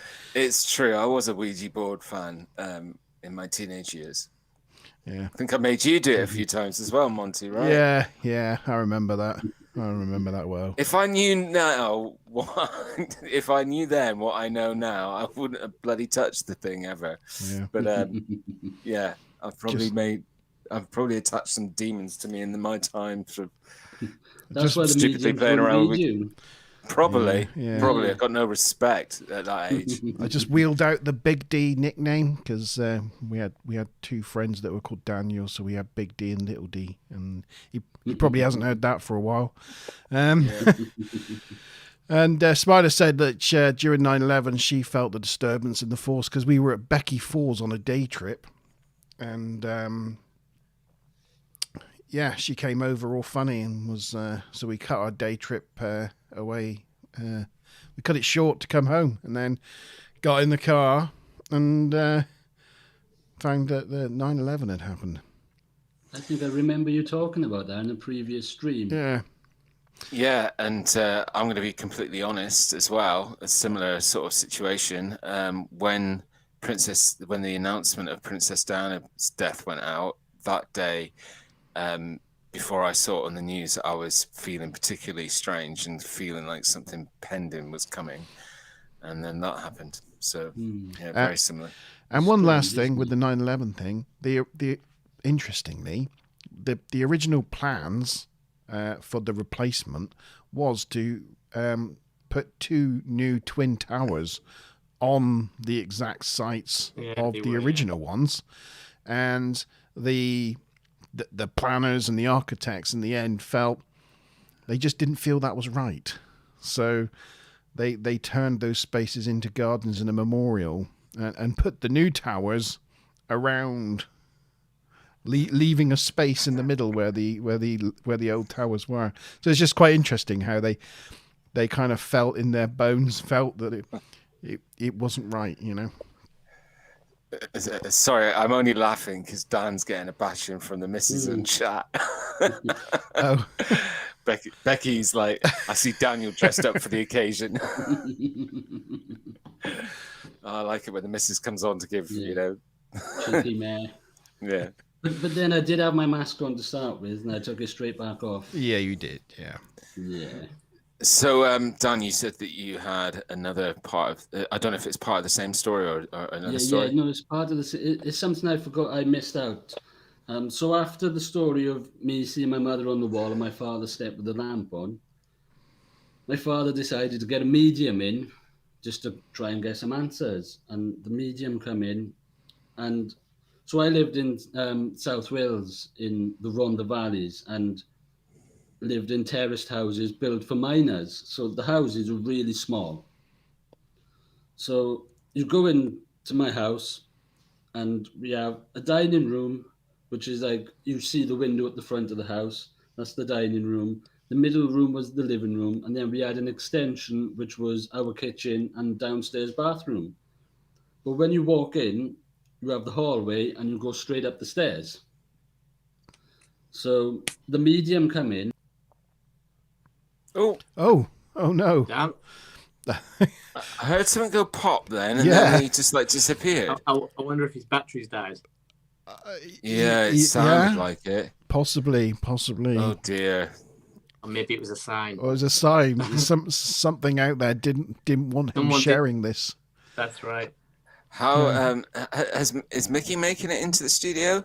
Mickey, are you coming in a bit?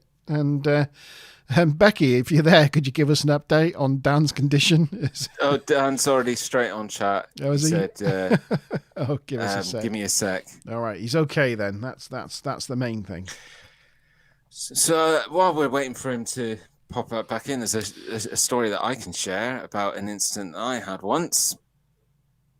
Yeah, it's the only thing that's got a bit of a question mark over it that I would sort of put towards the whole ghostly thing.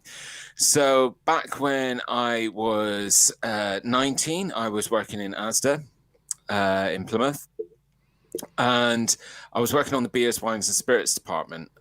So young lad, and my job was primarily to fill the shelves as things were being sold, and just keep bringing out any special requests for customers where they wanted like lots and lots of lager or something like that. So anyway, I was out. So the back, you had one of those, those plastic kind of doors that they have in supermarkets with the kind of curtains that you walk through.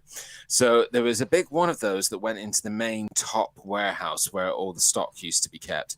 And then at the other end of that room, just opposite the same door, was another open doorway, big open doorway, sort of, about 5 meters high, that had a slope going down it, which then went down into the main big loading bay. So the warehouse was kind of connected to the loading bay. Anyway, I was out in the stock room filling up this trolley with a list of the replenishment that I had. And I sort of had my back to the big open doorway that has this slope that goes down to the warehouse. And all of a sudden, I heard a lady call my name. So I turned round, and this the top of where it just starts going into the slope to the lower loading bay. Just at the top there was a woman stood there that was sort of then I was kind of looking at her thinking I can't make out who that is, because it was about a good 20 meters away. My eyesight's never been good. I resisted wearing glasses when I was younger, but my eyesight was never good, so I couldn't really make out who it was. But they started waving at me, so I just kind of, when you do that whole polite, I don't know who you are, but I'll wave at you anyway sort of thing. I just kind of did that. And then sort of turned around and carried on with what I was doing. But then all of a sudden I thought to myself, hold on a minute. That woman was wearing she wasn't wearing an Asda uniform. She was wearing long riding boots with riding trousers and just generally completely out of place. So I thought, is that a customer that's just walked off and has walked into the back of the house and shouldn't be here or whatever. So I thought I best go and check. So I turned around and went towards the other side of the warehouse where the door and the slope is, started walking down the slope. And at the bottom of the slope was Steve and this other guy that worked in the sort of loading bay warehouse side of things, where all the trolleys are brought off of lorries with all the food packed into it. Anyway, they were down there, and I said, guys, where did that woman just go? And they went, what woman? And I went, the woman who's just walked down this slope. And they were like, nobody's just come down here. And it was literally within a matter of seconds. There was because it's a big open warehouse, and you've got it's like one big slope to walk down into it. And yeah, so that was really strange. It was I saw somebody who called my name. I didn't know who they were, but they were dressed very strangely and didn't seem to be seen by anybody else when I sort of chased after the person. Yeah, that's creepy.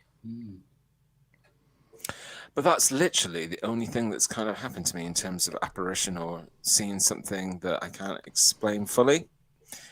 But I was just doing a bit of a time filler, Dan. So back to your story, buddy. I can't remember where I was, so I'll just quickly start again. So after obviously seeing my mother on the wall and telling my dad, waking him up, and with everything else going on, he decided to get a medium in, and the medium come in, and instantly she was drawn to the stairs. Oh yeah, there's a woman, and she's up and down these stairs, and she's walking around the bedrooms, and she's making sure everyone's all right. My dad's going, okay. And she goes, I'm drawn upstairs. So they go upstairs, and she goes, oh yeah, she looks in this room. And it was my bedroom, my door was closed. She said, I don't want to go in, but I know that this is, important to this woman. And then she goes to my father's bedroom, looks at the wardrobe. I went, there's a box in there, and she wants you to look at the box. She wants to get the box out, and she wants you to look at it. And my dad's thinking, there's no box in there. There is no box in there, because when Denise was alive, I would have known about the box in there. I would have known if there was a box. So it was a wardrobe. It had a couple of drawers on the bottom. Then you had the wardrobe where you hang your clothes, and then you had storage on top. And my mother had, my dad hadn't sorted out her clothes at this point. So this was relatively soon after. This would have been in the first 12 months, I would have imagined. And she had all her jumpers and T-shirts at the top. And when this medium left, my dad sat on the bed and he was like, do I want to look? Do I want to look? And then discover a box. So he had a look, and what did he discover? Right at the back in the corner was a box. wasn't a big box. It was probably about half the size of a shoebox. And I remember because my dad kept it, and I used to sneak into his bedroom looking through it, and it was just all keepsakes that my mother kept. Like her birth certificates were in there, my birth certificates, all her jewellery was in there. There was loads of photos in there. But this medium had said to my father, "There's a box in there, and she wants you to look through it." It's Wow, that's again like amazing. How do people have this information? It's a whole nother world, isn't it? Just like the paranormal is one aspect of this. Then people like mediums that can do it. That's freaky. I think, to be honest with you, you just have to consider that certain people's senses are different and operate different. You know, some of us are attuned and open to certain things, and other people just aren't. And then certain people are even more open to, you know, other energies and other things. And, you know, in some ways, like you know, a lot of what you talked about, Dan, sort of like indicates that maybe your mother had a really strong energy when she was alive as well. So that's allowed her to, you know, she was a very happy, outgoing person by all accounts. My father doesn't really like talking about it too much, and everything I do know about my mother has come from other family members and friends. It's like I'd be out somewhere and I'd be with whoever, I'd be with one of my mates, and we'd be somewhere obscure, somewhere nowhere near home, and someone will come up to me and say, "Oh, you're Denise's boy. Oh, how's it going?" And then they'll start telling me stories, and it's just bizarre, just how popular she seemed. So yeah, I think you are spot on there that she was a strong character. I've got a group question for you guys. Something that I think about as well quite a lot is, so all around on social media, Facebook, Instagram, you'll probably see the groups yourself, but people throw this word around very, very loosely, like the spirit world. Oh, they've gone to the spirit world, or we're summoning this from the spirit world. And we just assume that there's a world called the spirit world, right? But I have these questions about this. So if there is like a universal spirit world where we all go, how does this work, right? Let me try and break this down as best I can. So you've got people like from 1912, and you've got people like from the Vikings and Egyptian eras. And if we all go to this spirit world, does that mean that like Tutankhamun is walking amongst Hitler? And can they communicate? Like, obviously, there's a language barrier, but can they understand each other? It seems very universal just to say this spirit world. Do you know what I mean? But also, you have people doing Ouija boards, and this always blows my mind because we take it on face value and think, oh yeah, no, that seems legit, but no one really asks the questions. So this is my question, right? When we do a Ouija board and we're sat in the room and we say, if there's anyone there, can you please come through and speak to me? Right? We're talking to the spirit world. How the hell does the guy that comes through and talk to us get the call? There must be billions of people from all different eras in the spirit world, but yet Jim, the spirit, has come through. How did he get the call? Ideometer movement. Yeah. Ouija boards are not real. It's ideometer movement. It's little movements in your fingers causing. Oh, I so disagree with you. No, I disagree with you. Right. No, let we're me getting controversial. I like it. Why I would say that I disagree with you. Let me just say my piece first and then see if you still disagree with me. I've probably done Ouija board about 100 plus times in my lifetime, right?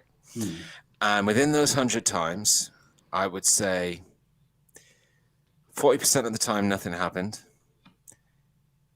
40% of the time something happened, but it was somebody that was part of the group that was, you know, trying to influence things or cheat. Yeah. And of all the times that I've done Ouija board, there's only one time only that I've done it, and I've genuinely been absolutely petrified out of my mind doing it, because the thing on the Ouija board carried on moving after nobody was touching it. So I know it sounds like something out of a Hollywood film, but that happened one time. And one time only.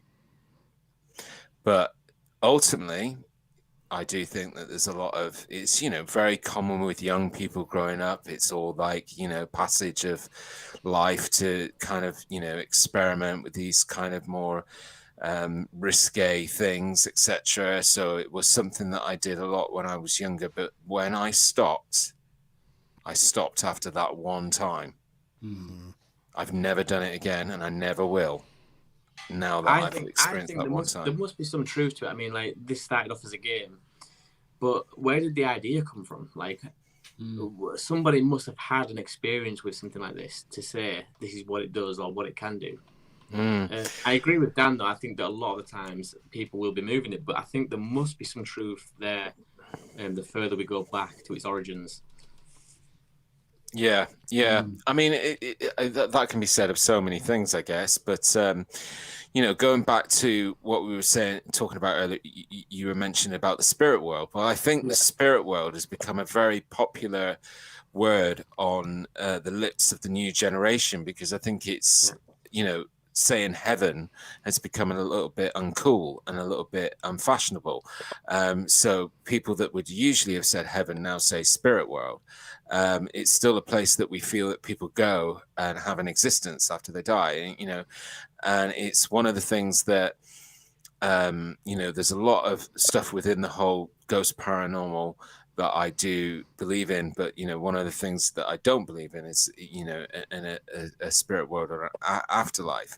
But I do believe that there are other things that sort of then relate to a lot of what we've been talking about this evening, and that sort of paranormal activity. And that's going to be coming up in an episode that we're doing soon, which is all about reincarnation, because I have quite a big, strong theory about reincarnation, and a lot of that would be connected to the ghost phenomena as well.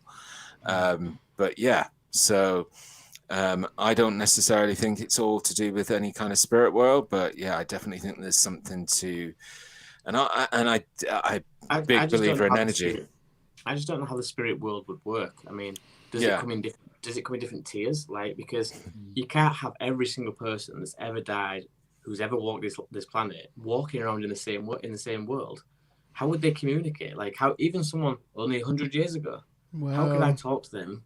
They wouldn't have language or mouths, because they'd be essences and energies. So I guess that, do you know what I mean?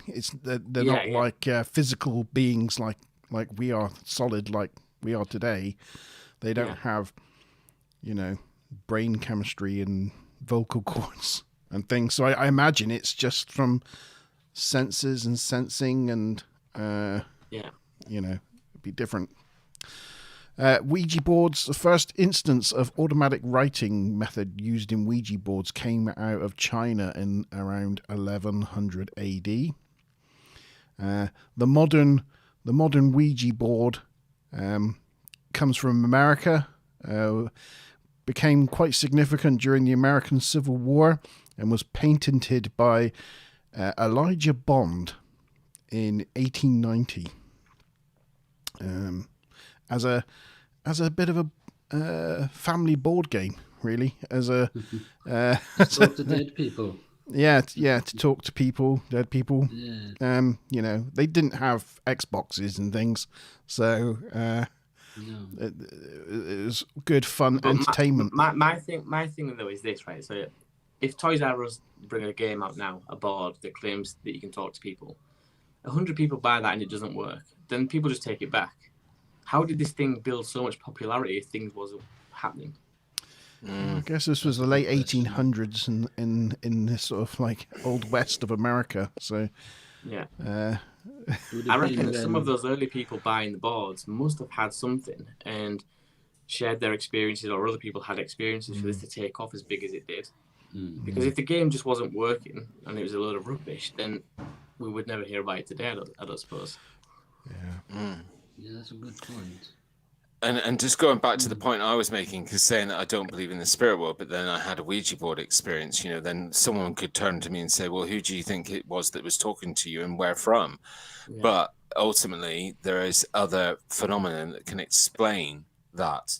And that could be, a demon. And when I talk about spirits a lot of the time, I don't talk about them in terms of like people that have lived and then died. You know, spirits can be things that are entities that have never been human, in my opinion. So you know, you know, and there's lots of other things that are related to energy and things like that that could be responsible for it. But you know, what I'm saying is that one experience just scared the hell out of me. So not going there again. I wonder if a cabbage can enter into the spirit world. Well, exactly, you know, because, you know, Ben was talking about all these people throughout the history of time, well, all the animals as well, and all the insects, and all the, you know, because why is a spirit world just unique to humans, you know? A tree is a living creature. And I think the point I was trying to make is when you sat around a board and someone says, if there's anyone there, can you please come through? You're talking to potentially billions of people. How did this one guy just pick up that call and say, oh, I'm nearby, I'll come speak to you? Like, to me, that baffles my mind. Yeah. See, something that baffles me is I was watching a paranormal investigation channel quite recently, and they went to Croatia. So obviously Croatia is going to be different language and stuff, and they're investigating. I think it was like a disused airfield, like disused RAF base, but whatever the Croatian equivalent is. And they had a spirit box, and there's spirits coming through speaking perfect English in an English accent in Croatia. How did that work?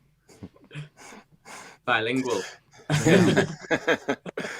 And they're good at accents as well. Yeah, exactly.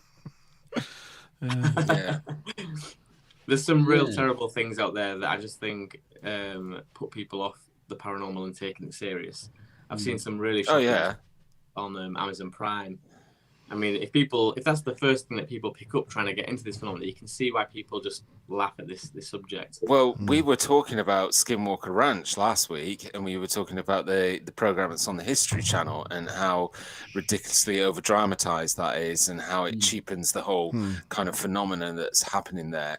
And you know, weirdly, that's sort of, you know, found its foundations on all these like haunted programs where there's like ghost hunters, and you know, as soon as somebody says they're a ghost hunter, in my mind, you've got it wrong.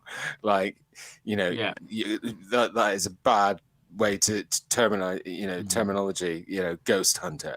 But you know, I definitely, you know, I'm definitely interested in the phenomena, and every time, it's not one of those phenomena that I naturally reach at, but every time we've done it for the Monte Zone, and then I've got to like do a bit of research, there's actually lots of different things that interest me and that I find out, and that then I'm like thinking, this sort of, you know, does go to, it's just interesting. You can relate it to other phenomena that's out there as well, that's not related to ghostly activity or the undead or the dead. I was thinking about this very same thing only yesterday, G. And I was thinking it's funny how like I can tie links between the Bigfoot phenomena and extraterrestrials, but what can you tie the paranormal with? I definitely feel that you can put a lot of it connected to more unknown science. So when I say unknown science, like I just always think that science sometimes, you know, well, it should do, because it's shown throughout history that it surpasses itself. So I think in 200, 300 years' time, our understanding of science is going to be different. And I think there's a lot of understanding that we need to do about energy and different perceptions of energy, and how to control energy and harness energy. And I think that study is going to reveal things that will answer some of the questions around some of the paranormal stuff. Because I think we're just like one big energy machines. We're leaving like snail trails of energy around us all the time. Everything in the world, everything in the universe is made of energy, of some sort or some type. So I think that if you want to talk about one big connection or one big place where we're all connected, it's within the energy. So I definitely think that there's stuff that will be found out in the future. But for me, to answer your question about what could you connect to it, it's more of this I can't remember what the word for it is. People who study like, meditation and stones and Pseudoscience. holistic. Yeah, pseudoscience and holistic, thinking in terms of, I think that, there's some sort of holistic healing things that tap into energies. And, I'm a believer in that. Yeah, our Crystal Karen there in chat is a practicer of such things. Mickey, do you want to use the link to enter the studio? Please come on in. I'm going to call it a night now, guys. Okay. Dogs to take out before they poo everywhere. So. Well, thank you. I'm now very cracking much. myself that that's what's going to happen with mine. And I tell you what, when I go up and see my 2 dogs in a minute, I'm probably going to scare the living bejesus out of them. I think I'm going to call it a night as well, Really guys. enjoyed chatting with you all. I'm Cheers, Ben. Thank you so much. Special. Yeah, thank you for coming along, Ben. Cheers, really, guys. really appreciate it. See you later, Ben. And Dan, bye. you said you're heading off as well now? Yeah, I've got my Halloween special to film. Right. So well, good luck with that. Good luck. I'm off to do it. Well, thank you very much for coming. No worries. Thank you for having me. It's a pleasure as always. Always a We pleasure. shall see you soon. Yeah, take care, guys. Cheers, Dan. Cheers, Dan. We've got Katie Bye. Fitness, who's was wondering who you were dressed as, and you replied a demon gnome. And Master McBob say we're looking good, chaps. And my God, one of the scariest looking things of all of us just come into the studio. Terrifying. Look at him. He's absolutely terrifying. Look at those blue eyes. Evening, Mickey. Honestly. Am I getting a lag, or what's the story here? You get a bit of lag there, are you? Think so. I'll watch the Streamlabs one. That's probably better. Oh, there. Right. There you go. Hello, Mickey. How are you? Sore, but the cider's helping. Oh, that's good. I've actually run out of beer. I'm going to have to go get another one in a minute. I'm just topping up my... A rookie mistake there. It's a rookie error. Yeah. But yeah, how have you been liking the stories so far this evening? They've been good, huh? Interesting. Would you say, because you're going to be sharing your story with us shortly, would you say that your story is similar to either of the guys? There was some of the wee bits of it that I picked up, and you can sort of piece them together. And it, like about the teenage girl, sort of adolescence, and some of the stuff that's going about here, some of the stuff that I've seen recently, and that sort of makes sense. But yeah, I hope it doesn't escalate further. Yeah. So Ben's story of his experiences escalating through his time in that house. How did that make you feel? But see, that's exactly what's going on now. It's the past 6 months or so. Things have been ramping up. So this is happening to you now? Yeah. Okay. So are you 100% comfortable talking about it? What can it do? You know what I mean? I have felt really foolish this evening, being this like digital ape, whilst our contributors are sharing these very personal stories. Yeah, I felt a little silly, but anyway, never mind. Would you like to start at the beginning, Mickey? Well, it didn't even begin in this house. That's the thing. It was maybe 1.5 miles, 2 miles down the road. We were living in a smaller house until this house got built. And it was me, my mother, and my father. As only maybe 1, 2. And she had told me things that had went on there, like there was doors slamming. She had seen shadows, got woke up in the middle of the night. And then eventually there was a fire started in the house, and nobody knew how the fire started. It was looked into and no outcome. So that was put down to what was that? But after the fire, then was stayed with somebody's mother, father, or mother. But 6 months then, I think we moved up here. So it was fine up here. It was grand. Maybe when I was young, I didn't realize. But probably 20, maybe 17 or so. Started to notice wee things about here. And then about 2020, the next door neighbor, he died. But it wasn't just a plain simple death. He got gangrene in the leg and sort of suffered a bit and was found a couple of days later on the floor, you know. This is your next door neighbor where you are now. Mm-hmm. And then about a year after that, his house was sold and knocked down, and there's a mansion built in it now. And things started to pick up about then. So I was thinking, is this your man next door? Doesn't like what's going on there, and he's coming into here. So didn't know, but say this past 6 months, then like you've the most recent one was middle of the day. It must have been one Saturday, about 2:00. I was out washing the car, and I just polished the car, wiping it down, and the sun was coming down, and it was just like a mirror the side of the car. And as I was wiping it down, I seen this person standing, you know, just looking in the car. They would have been over here beside me. I was thinking, who's that? It's you know, wee child, white dress, blonde curly hair. I was thinking, he must have come in off the street. And I looked up, nothing there, completely nothing. So this was, so you're wiping down the car. You see the reflection in the window. In the panel of the car. Side of the car. In the side of the car. What colour is the car? It's metallic blue. It was Metallic like a blue. mirror. You could just see Yeah. the garden. Get and what you everything. mean. And curly hair, wee white dress, and white shoes. I was thinking, what is going on here? So I just sort of thought, there we go again. You know, it's just ramping up and up. But previously, before that, How long ago was this? Sorry to interrupt. that was only a couple of weeks ago. Right. Okay. So it was. But like before that, we've had the toilet seat took a notion for about a month of just slamming, just slam, and if it had been down, you'd still get the slam.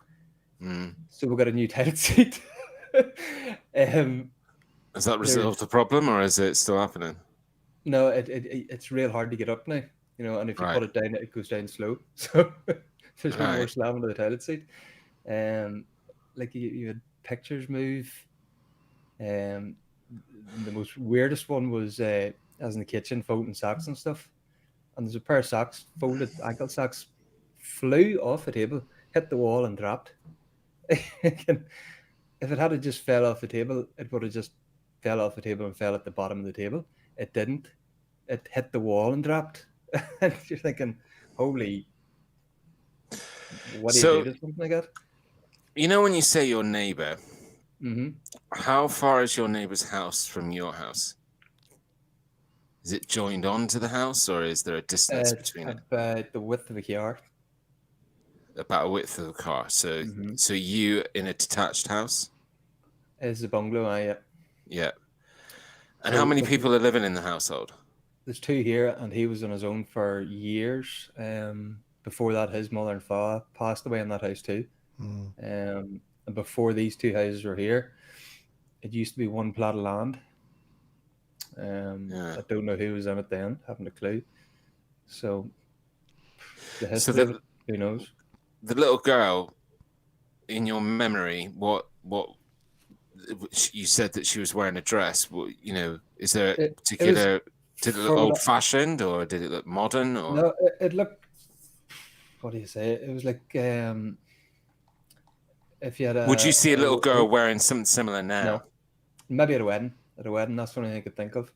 Right. So very sort of like, But like more you wouldn't see a wee formal girl. dress, You wouldn't see a wee girl walking down the street wearing it. like a So- gown dress. Mm-hmm. But it was just there. Yeah, I You wonder know- how that relates to everything else. Because I looked at it for maybe 2 seconds and what? And then you went quick and nothing. So you're saying that you had activity in the house that you were living at before this house, and you were living there with your mother and father, right? Yeah. There was activity going on there. Your mother and father, because you said that there's two people that live in the house that you're in at the moment, so I'm assuming that that other person is is it house share? Is it your partner? A partner. Partner. So your mother and father are living in a different house? They're different houses at the minute, yeah. And are they picking up any activity in that house that they've discussed with you? There was once, there's nothing really. There was once I had left a wee Jack Russell, only had him at the time, and I'd left him up there when we went on holidays. So I went up to lift the dog, and they have a big, long hall and a glass door in the kitchen. And the wee Jack Russell was sitting at the glass barking at something down the hall. I wouldn't go down the hall. I wouldn't for the life of you go down the hall. So I walked down the hall, tried to get him to come down, but he would not go. So what it was, there was nothing there. You have a dog or two, don't you? I think. Yeah. I know what I'd call them. They're barking flat out. But do they bark, or do they exhibit any like strange behaviours like in the house? No. Not really Well, in this house, no. Never. And what about your partner? What does she think? Tries to avoid it at all costs. Yeah. It doesn't happen. It's not here. Nope. Avoid it and it'll go away. Yeah. But that is sometimes good medicine. Because sometimes if it is something, again, it could be something that's not even an intelligent entity. It could just be energy that's playing around with you and that negative energy. But so ignoring it kind of stops you having those intense kind of fear, which creates more negative energy. However, from what you're describing so far, horrifies me. But that's the thing. Like it started out as just with glass doors and for 2 or 3 of the rooms. Yeah, I mean, you're literally sitting here. See something come past, You're, and you're thinking. You're literally sitting here saying that you've seen a pair of socks fly off a cabinet top and fly across the room by themselves.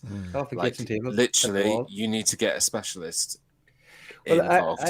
I'd said to my dad about it and the uncle. The uncle only lives up the road, and he says, "Get the priest." Yeah. He says no.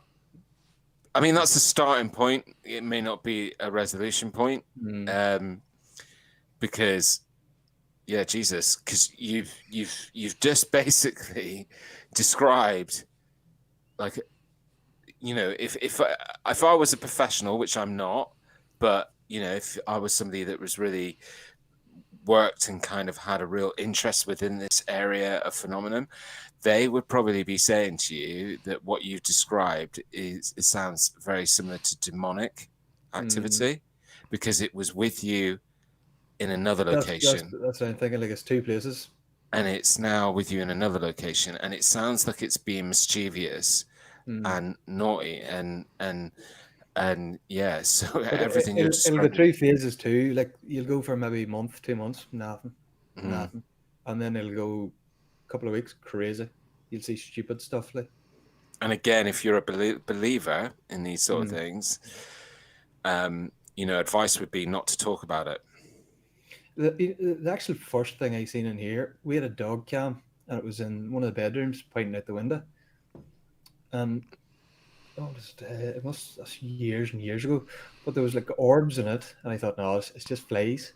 But they were just sitting there, and then they'd move and sit there, and then they'd move back. And I didn't know what orbs was at that stage, hadn't a clue. But that's probably the first. Have you still got that footage? No. It was Damn you, Mickey. I know. Tantalizing. That was my next G-Star vote right there. No. I actually went looking for it because it was in the cloud at one stage, but not gone because they don't pay the subscription anymore.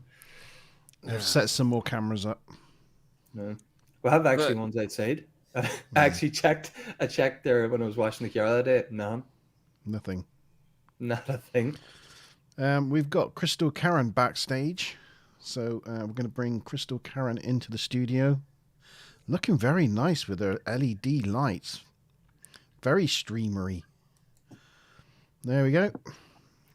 Hi, Karen. Oh, wow. Good evening. Evening. I thought I can't beat you, I'll join you.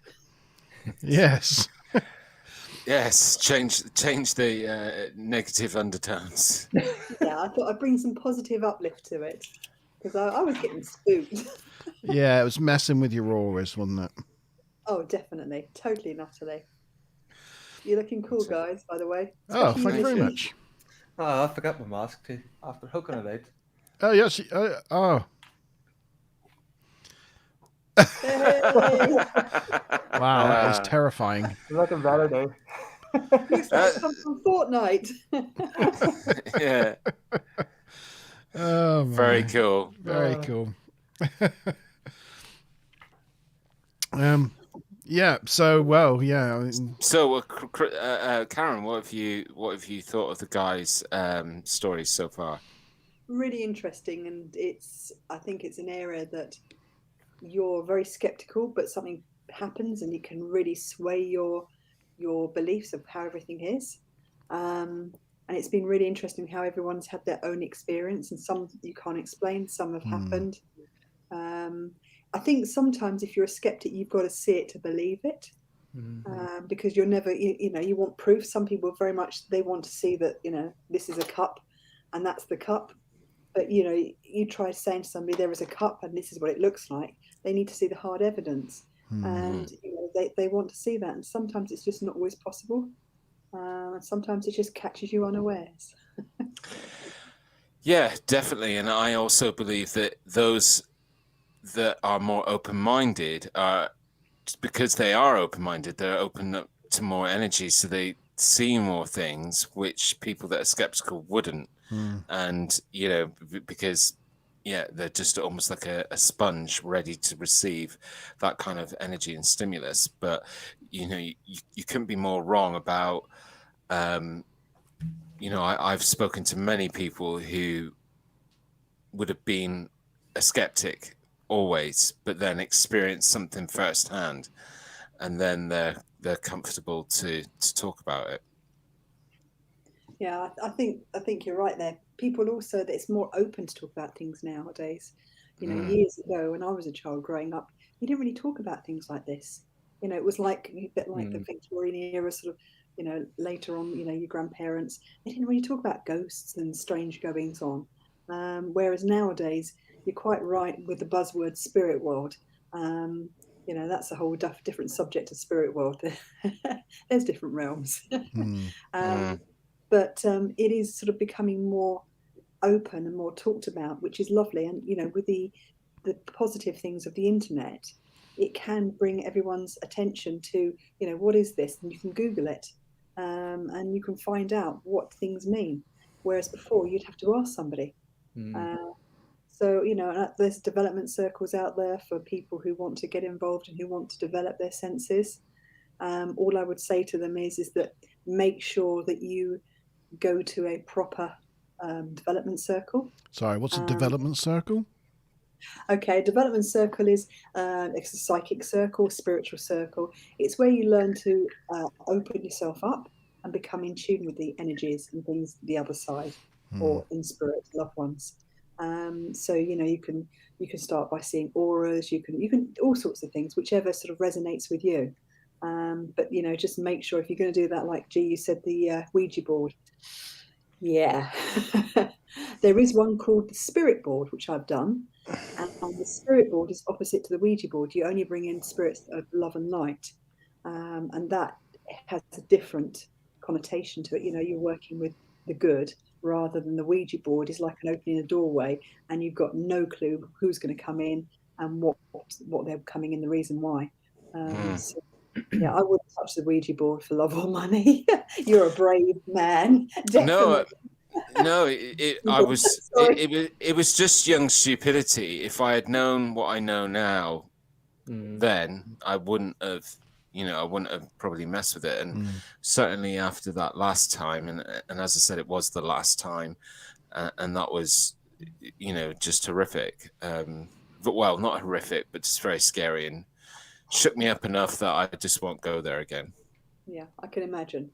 I mean, I think I got lucky the other 99 times. Yeah, I think you have. I really think you have. But no, I mean, I've been to, as you know, I'm a holistic therapist, so I work with crystals, I work with energy, I work with healing, I see auras, I see spirit, I hear spirit, all different realms. And for me, it's sort of like a part of my life. I mean, one of the times that would really resonate with me, and in actual fact, Smile a Rainbow was with me on this one, was when we were visiting her parents' home when she was living in Gloucester. We were walking from her parents' house, and don't ask me where it is, because Gloucester's a big place. And we walk into the docks, and her parents were taking all the different back roads through. And I remember walking down this road, and I love looking at buildings and, you know, how they look. And I didn't realise at the time I was looking at energies, you know, how things feel and what it resonated, you know, good, bad. I remember looking at this house, and it had this most beautiful sort of cast iron name, you know, the street and the house number. And I remember looking at that thinking, it's really pretty, you know, ironwork. Strange, I know. But then I looked at the house and I got this cold, and I mean an ice cold, and even now I will get this I ice know cold what feeling. house that is. Yeah. And it goes straight down my back now. And it was Cromwell Street, and it was way before all of it was, you know, even recognised that what was going on there. And I just had this foreboding sort of feeling of coldness and horribleness. Again, they knocked that house down. Do you know, that's the best thing that they could ever have done? You know, with we were that house. talking about that earlier with like the Twin Towers, and they knocked that house down, and it's now a garden. Yeah. Well, Mickey's got an interesting story, haven't you, Mickey? Sorry, we're just talking about, if you don't, we're talking about Fred West. Yes. Fred West's house in Gloucester. We don't realise it was 23 Cromwell Street. Yes. It's quite in the centre of Gloucester. 23, and it was just beautiful, the ironwork, and it was like that, and it was just like no. Smile a Rainbow grew up just a few streets over. Yeah. So Mickey, go on. You've got something quite relevant and very recent, especially for Halloween. I know. Well, this past 4 weeks, we've been on a new route in work, and there's a house. It's a couple of villages over. There's a couple of estates in a row, and they were working away for maybe a couple of hours before this, and come up to this estate, and went into the estate and started getting a fuzzy, sore head, warm head. Just felt lightheaded, as if you're going to faint. And the more I went into this estate, the worse it got. So we go into the estate and we'll come back out, just checking it over.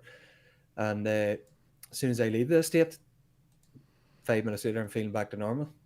And this was this week and last week and the previous week. So nowhere else in the whole week had this happened, only in this estate. And I said to Karen about it, and she sort of dug into it a wee bit deeper. And then I dug into it a wee bit deeper. And eventually we found that there was a man had got shot 3 times with a shotgun in that estate. And then when I dug into it a wee bit deeper, it was a girl I used to know years ago. It was her dad, and I never knew what happened to her dad. And this is what it was in the exact place where he got killed. So is that something coming through there and sort of reaching out? It's very possible, because it's weird that it happened just there. It was quite interesting when you told me. I was actually sitting in my treatment room, Serenity Retreat, and what I typed back to you, and I'm going to read it to you, was you said you were glad you don't live there. Sorry, is it okay? Yeah, are you quite happy for me to share this, Mickey? Yeah, walk away. Yep. And I said, I'm picking up land has a major stress conflict, and the ground has absorbed negative energies. And I said, I'm picking up people. I just put it as people dying under traumatic circumstances, and I also felt it was almost under torture. So that's what I picked up, and it was quite interesting. I'm here in Folkestone, you're somewhere over in Ireland, and it was, I just picked it up, the energies straight away of what was going on without actually being there. Through your energies.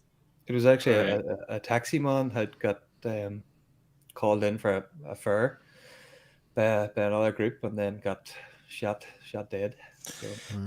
I mean, very, very interesting. And, you know, have you considered, given everything that you've mentioned to us thus far, that you lived at a house with your mum and dad, and then you experienced activity there and had feelings, and then you've moved to a new household where similar activity or other things are happening. You're picking up on these energies and these bad vibrations that are coming from. Have you considered that maybe actually going over the top of my initial theory, and that maybe you've got some element of a medium to you, Mickey? It's possible too. After this week, I would probably say maybe to that, because that was completely weird for me. I've never really had that before. So that is possible, maybe. So maybe the images that you're seeing are things trying to communicate or interact with you, and you're just not. Because it was such a strong feeling. There was one stage I thought I was going to pass out. You know, you feel the blood drain from your face. Yeah, that's the way I felt for no reason, and then back to normal. Very weird. Very weird. Very suitably scary as well for Halloween special. Yeah, Halloween is right. Tell me about it. Wow. A little plug for Serenity Retreat there. So if you're in the southeast of England and want to have your auras realigned or have some waxing done or a massage, and you're in the Folkestone area, then please check out Serenity Retreat. Thank you. Not at the same time, I hasten to add. That wouldn't work. No. But yeah. You won't have you won't have anything realigned if you're having certain things waxed. But we'll stop there. Anyway, no. I have got some other spooky stuff to tell you. Yep. Sorry if anyone else has got anything. No, go for it. The floor is yours. I remember I must have been about 19-ish, and we'd gone to bonfire night. And at the time I lived in West Chiltern, which is Pulborough way. And I had some friends that lived in a cottage there. It was called Wisteria Cottage, which was next to a really old pub. And this house was 2 up, 2 down, but so you went in and it had literally the living room, the stairs going straight up to the upstairs when it had the front room and the back room, but it had been extended. Normally when I visited my friends, I always got the front bedroom because that was a 2-bedroom cottage. But on this particular night, we'd been off to bonfire night, Chiddingfold. Okay, I had some alcohol, I hasten to add. Okay, however, I think what happens with alcohol is that it lowers your boundaries, which is where you can become more perceptive to things. And anyway, this particular night, these friends had his brother round, and I didn't really get on with him at all, actually. Sorry. And he because he was older, he got the front bedroom. And I was like, oh. And I had to sleep on this camp bed on the landing. So as you came up the stairs, the guest bedroom was there, and I was sleeping on the landing, which was next to the bathroom, which was part of the original old house. And obviously it was a camp bed, and I remember falling asleep. Now, when my head hits the pillow, I am out for the count. No man, woman, or child can wake me, I hasten to add, or dogs. On this particular occasion, it must have been about 5 o'clock in the morning. I felt someone shake my foot. I thought, oh, it's him being a pain in the neck, the brother, because we didn't get on. I thought he's probably winding me up going to the toilet because he'd had to go past. Opened my eyes, looked down at my feet, didn't see him. I thought he's nipped back to just wind me up. And I then sort of closed my eyes again, and then I felt it happen again. And straight away my eyes were open, looking at my feet, and I saw nothing, not anybody there. And then out of the corner of my eye, I saw something. And the wall was here. And I saw this face, this woman's face, come through the wall with this black, straggly hair. And she had this most foreboding look on her face. She was angry. She was cross. She was like, I was in her space, her energy. Mm-hmm. Anyway, I opened my mouth to scream, as you see in the horror movies. And I went, and all that came out of my mouth was, It was like my voice box was frozen. And then with that, I had sheer panic. And that's when one of the sort of first times I actually saw auras, this beautiful blue light came down and surrounded me. And what it did is went all the way around me, it protected me. I realised at the time it was me working with spirit and calling protection. and it protected me. And eventually this woman sort of just mingled back. Well, when I told everyone in the morning, they thought I was absolutely stark bonkers. But they actually did some research on the house, and it transpired that the owners, going back many years, the woman had been sort of not a lunatic, but sort of had, I'd say, probably mental health issues in those days, but was diagnosed many years ago. I mean, we're talking about sort of like the 1800s.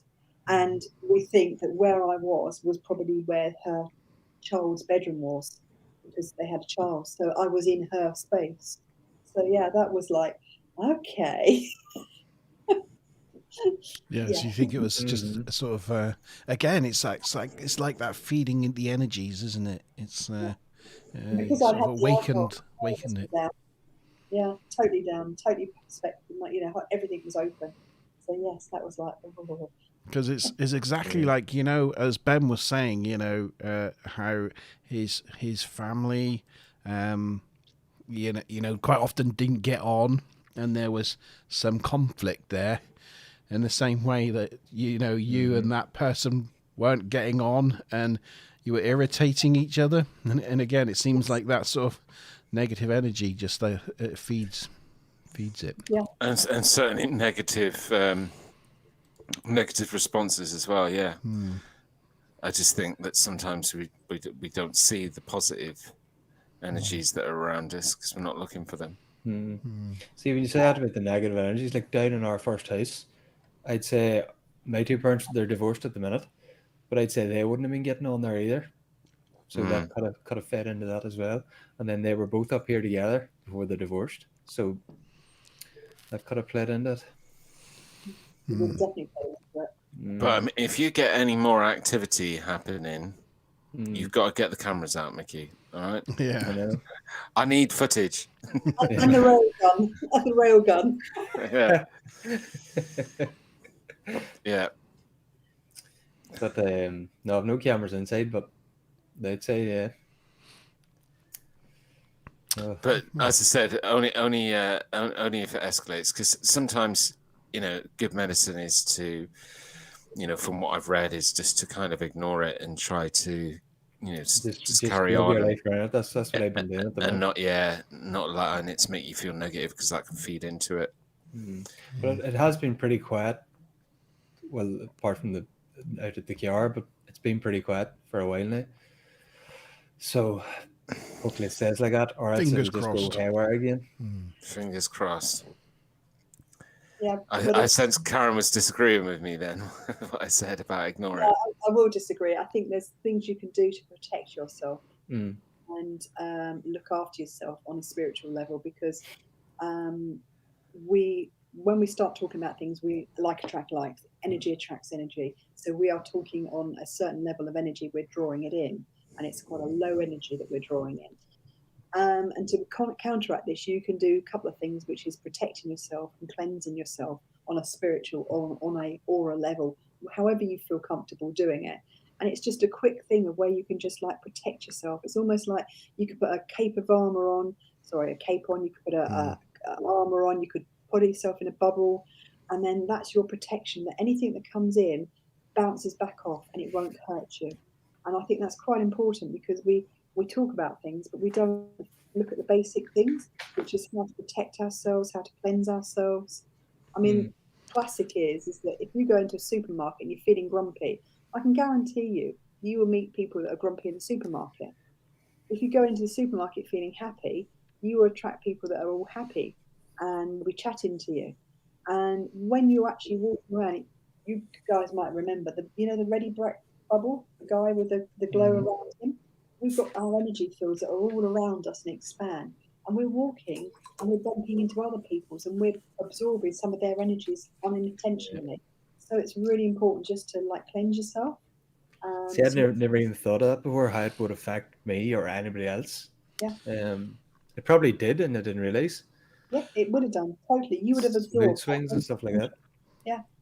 And the couple of things I told you the other night to just cleanse, protect, and ground yourself. Simple things that you can do. And it all depends on whether it is something that's connected to you. If we're going to consider for a moment that you might have some area of yourself that's awakened around the medium, Well, see, you know, it somebody may said to me, not be connected stuff, but it just be maybe something that you've got to kind of get more practiced at, you know, absorbing and communicating with. because somebody had said to me, I think it was my auntie, she said the guy's born weeks and weeks premature, months. I think he should have been born as in August, and it should have been sometime in October. And I was in an incubator and all for ages when I was born. But she said that you actually died when you were born, and they brought you back, and then the priest come in and they give you the last rites and named you and all that. So unless that had something to do with it too, it maybe some way connected you spiritually with the other side, and then you were back here. So that could have some effect on it too. Yeah, there's other people that have near-death experiences, which opens up that portal as well, that doorway. Not that you would mind it when you're that young, but no. I mean, well, what I'd say is that it's a two-way switch. You need to learn. If you start feeling that you're going down that route of seeing things, picking things up, ghosts, you know, whatever, is to learn how to turn that switch off, because you need to be in control of it. Otherwise, it will be in control of you. I mean, a classic one, I never forget this. I was seeing auras around people, and pink around person means sort of like love, and then pink and red means they sort of like a bit of love and lust. I remember I was in housing, I was quite green around the gills, and my boss, bless her heart, she was lovely. And all of a sudden, this chap came over to talk to her, and there's pink and red came around her, and I just opened up and went, oh, you really fancy him? I can see this pink and red around you. Yeah, and I then learned very rapidly that light switch turns off when I'm in certain situations, because, you know, it's not appropriate. It's also not advisable, you know. So yeah. Wow. I figured as far as building an armor around you, I thought Mickey surrounded himself in fish tanks for that very reason. Oh, yeah. As your armor to absorb things. They're not switched on today, but I know that the fish tanks are there. Well, I keep forgetting that I've got makeup on my face, and I keep reaching. I've just put it all over my hands. Donald Trump looks like. Got stop. Well, again, Mickey, and also to you, Karen, thank you for sharing. You know, it's been like we set out to suitably scare everybody on this Halloween special, but I think it's actually been more than just scary. It's been heartfelt, and it's been emotional. Yeah, it's been emotional. It's been good, and not just in scary ways, in really positive ways. Like I thought Dan's story was really beautiful, and so it's been an awesome show. What do you think, Monte? Yeah, I say it wasn't what I thought we were setting out to do, but it's really gotten deep and emotional, and really interesting as well. Really, and unfortunately, I don't really have any stories like that myself. Unfortunately, apart from the one that Maz McBob reminded me of the other day when I was windsurfing with my dad at the Plim. And I was cold, so I went and sat in the car with a cup of coffee from a flask. And I was just sat there looking out across the river in a car park. And someone whispered in my ear, "They're coming." And literally, like, I heard it in my ear, like as if the lips were right next to me. I just heard, "They're coming." Like, now I was the only person in the car all by myself. And an old Volkswagen Beetle van turned up in the parking lot, kind of screeched to a halt right next to our car.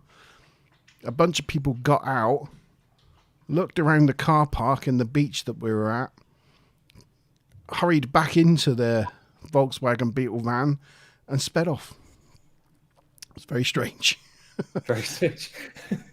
I thought you were going to say like they then like turned around and robbed a bank or something. No. You know. But when I heard someone whisper in my ear, I nearly shot straight out of the car. But then this van turned up, so I just sort of sat there, sort of slouched down a little bit because they were hunting around the car park. And how many people were in the van, Monte? I think there was like 4 of them. I think like 3 people and a driver. It wasn't Point Break, was it? Keanu Reeves. No, unfortunately, it wasn't Keanu Reeves. Crazy. No. It was. It's strange, really, because I should have said it when Ben was on and we were talking about it earlier. But you know, what you were just saying there was very similar to where we were saying about I heard my brother's voice in my ear and stuff. And I was about a couple of years ago now. I was watching this documentary where they were talking about audio memory. So you know, our brain obviously has memories, and a lot of the time we remember it in images or feelings or tastes or smells or sounds, but you can do it on audio as well. So sometimes sporadically your brain will fire off an audio memory which your ear hears, but it's noise that's not actually there. And that's why a lot of people swear that they've heard people's, you know, voice in their ear that they knew, or and sometimes I think people just don't recognize the voice of a known memory and attribute it to something else, maybe. But yeah, it was another area to talk about in terms of that phenomenon. Yeah, as what Bob in chat said, weren't they all super odd looking? They were. It was like that family from the X-Files episode where they kept the mother under the floorboards. Oh God, yeah, like the incest. Yeah. Them. Oh dear, that's not good. No, that was freaky. Oh, well, it's been an awesome show, but I am gonna have to go to the toilet soon because it's been 2.5 hours almost. Well, actually, over 2.5 hours. So I am well overdue a bio break. Oh, sorry, I'm sneezing. And see, you're now getting allergic to how long the stream's been running. But I tell you what, it's been probably one of our best shows, and wouldn't have been this good if it wasn't for the guests that have come on board and joined us this evening. So thank you to big Ben. Thank you. Yeah. And Dan, and Mickey, and Karen, Crystal Karen. Thank you so much, guys. Thank you. And you get everything on tonight, the lights and everything. Yeah, you must have quickly switched everything on, and it looks very professional. Hope we don't give anybody nightmares, but you know it's the right weekend to have them if you're going to have them. So I can't wait to take this study thing off my neck because it's now starting to irritate me. Yeah. Get this nonsense off my face as well. But yeah, hopefully nobody has nightmares. Stay safe. Enjoy Halloween over the weekend. Yeah. Enjoy Halloween. And on this channel, we'll join you again next Wednesday for the next TNG review show. And question time. There was no question times tonight. No, nobody got any Monte Zone points. I asked plenty of questions though, so that's okay. That's true. Yeah, and then we're back in 2 weeks' time. I think. With reincarnation, but it may be something else. Who knows? I'll keep you posted. Okay. Well, keep me posted first. That's who I was talking to. Oh, right. Okay. To you. Oh, talking to me. Oh, that's good. That's good. I'm really not. Yeah, and to our viewers as well. Yes. Via our Facebook page, we'll keep you posted. So yes, thank you everyone, and we'll see you on Wednesday. Thanks, guys. Cheers. Cheers. Bye.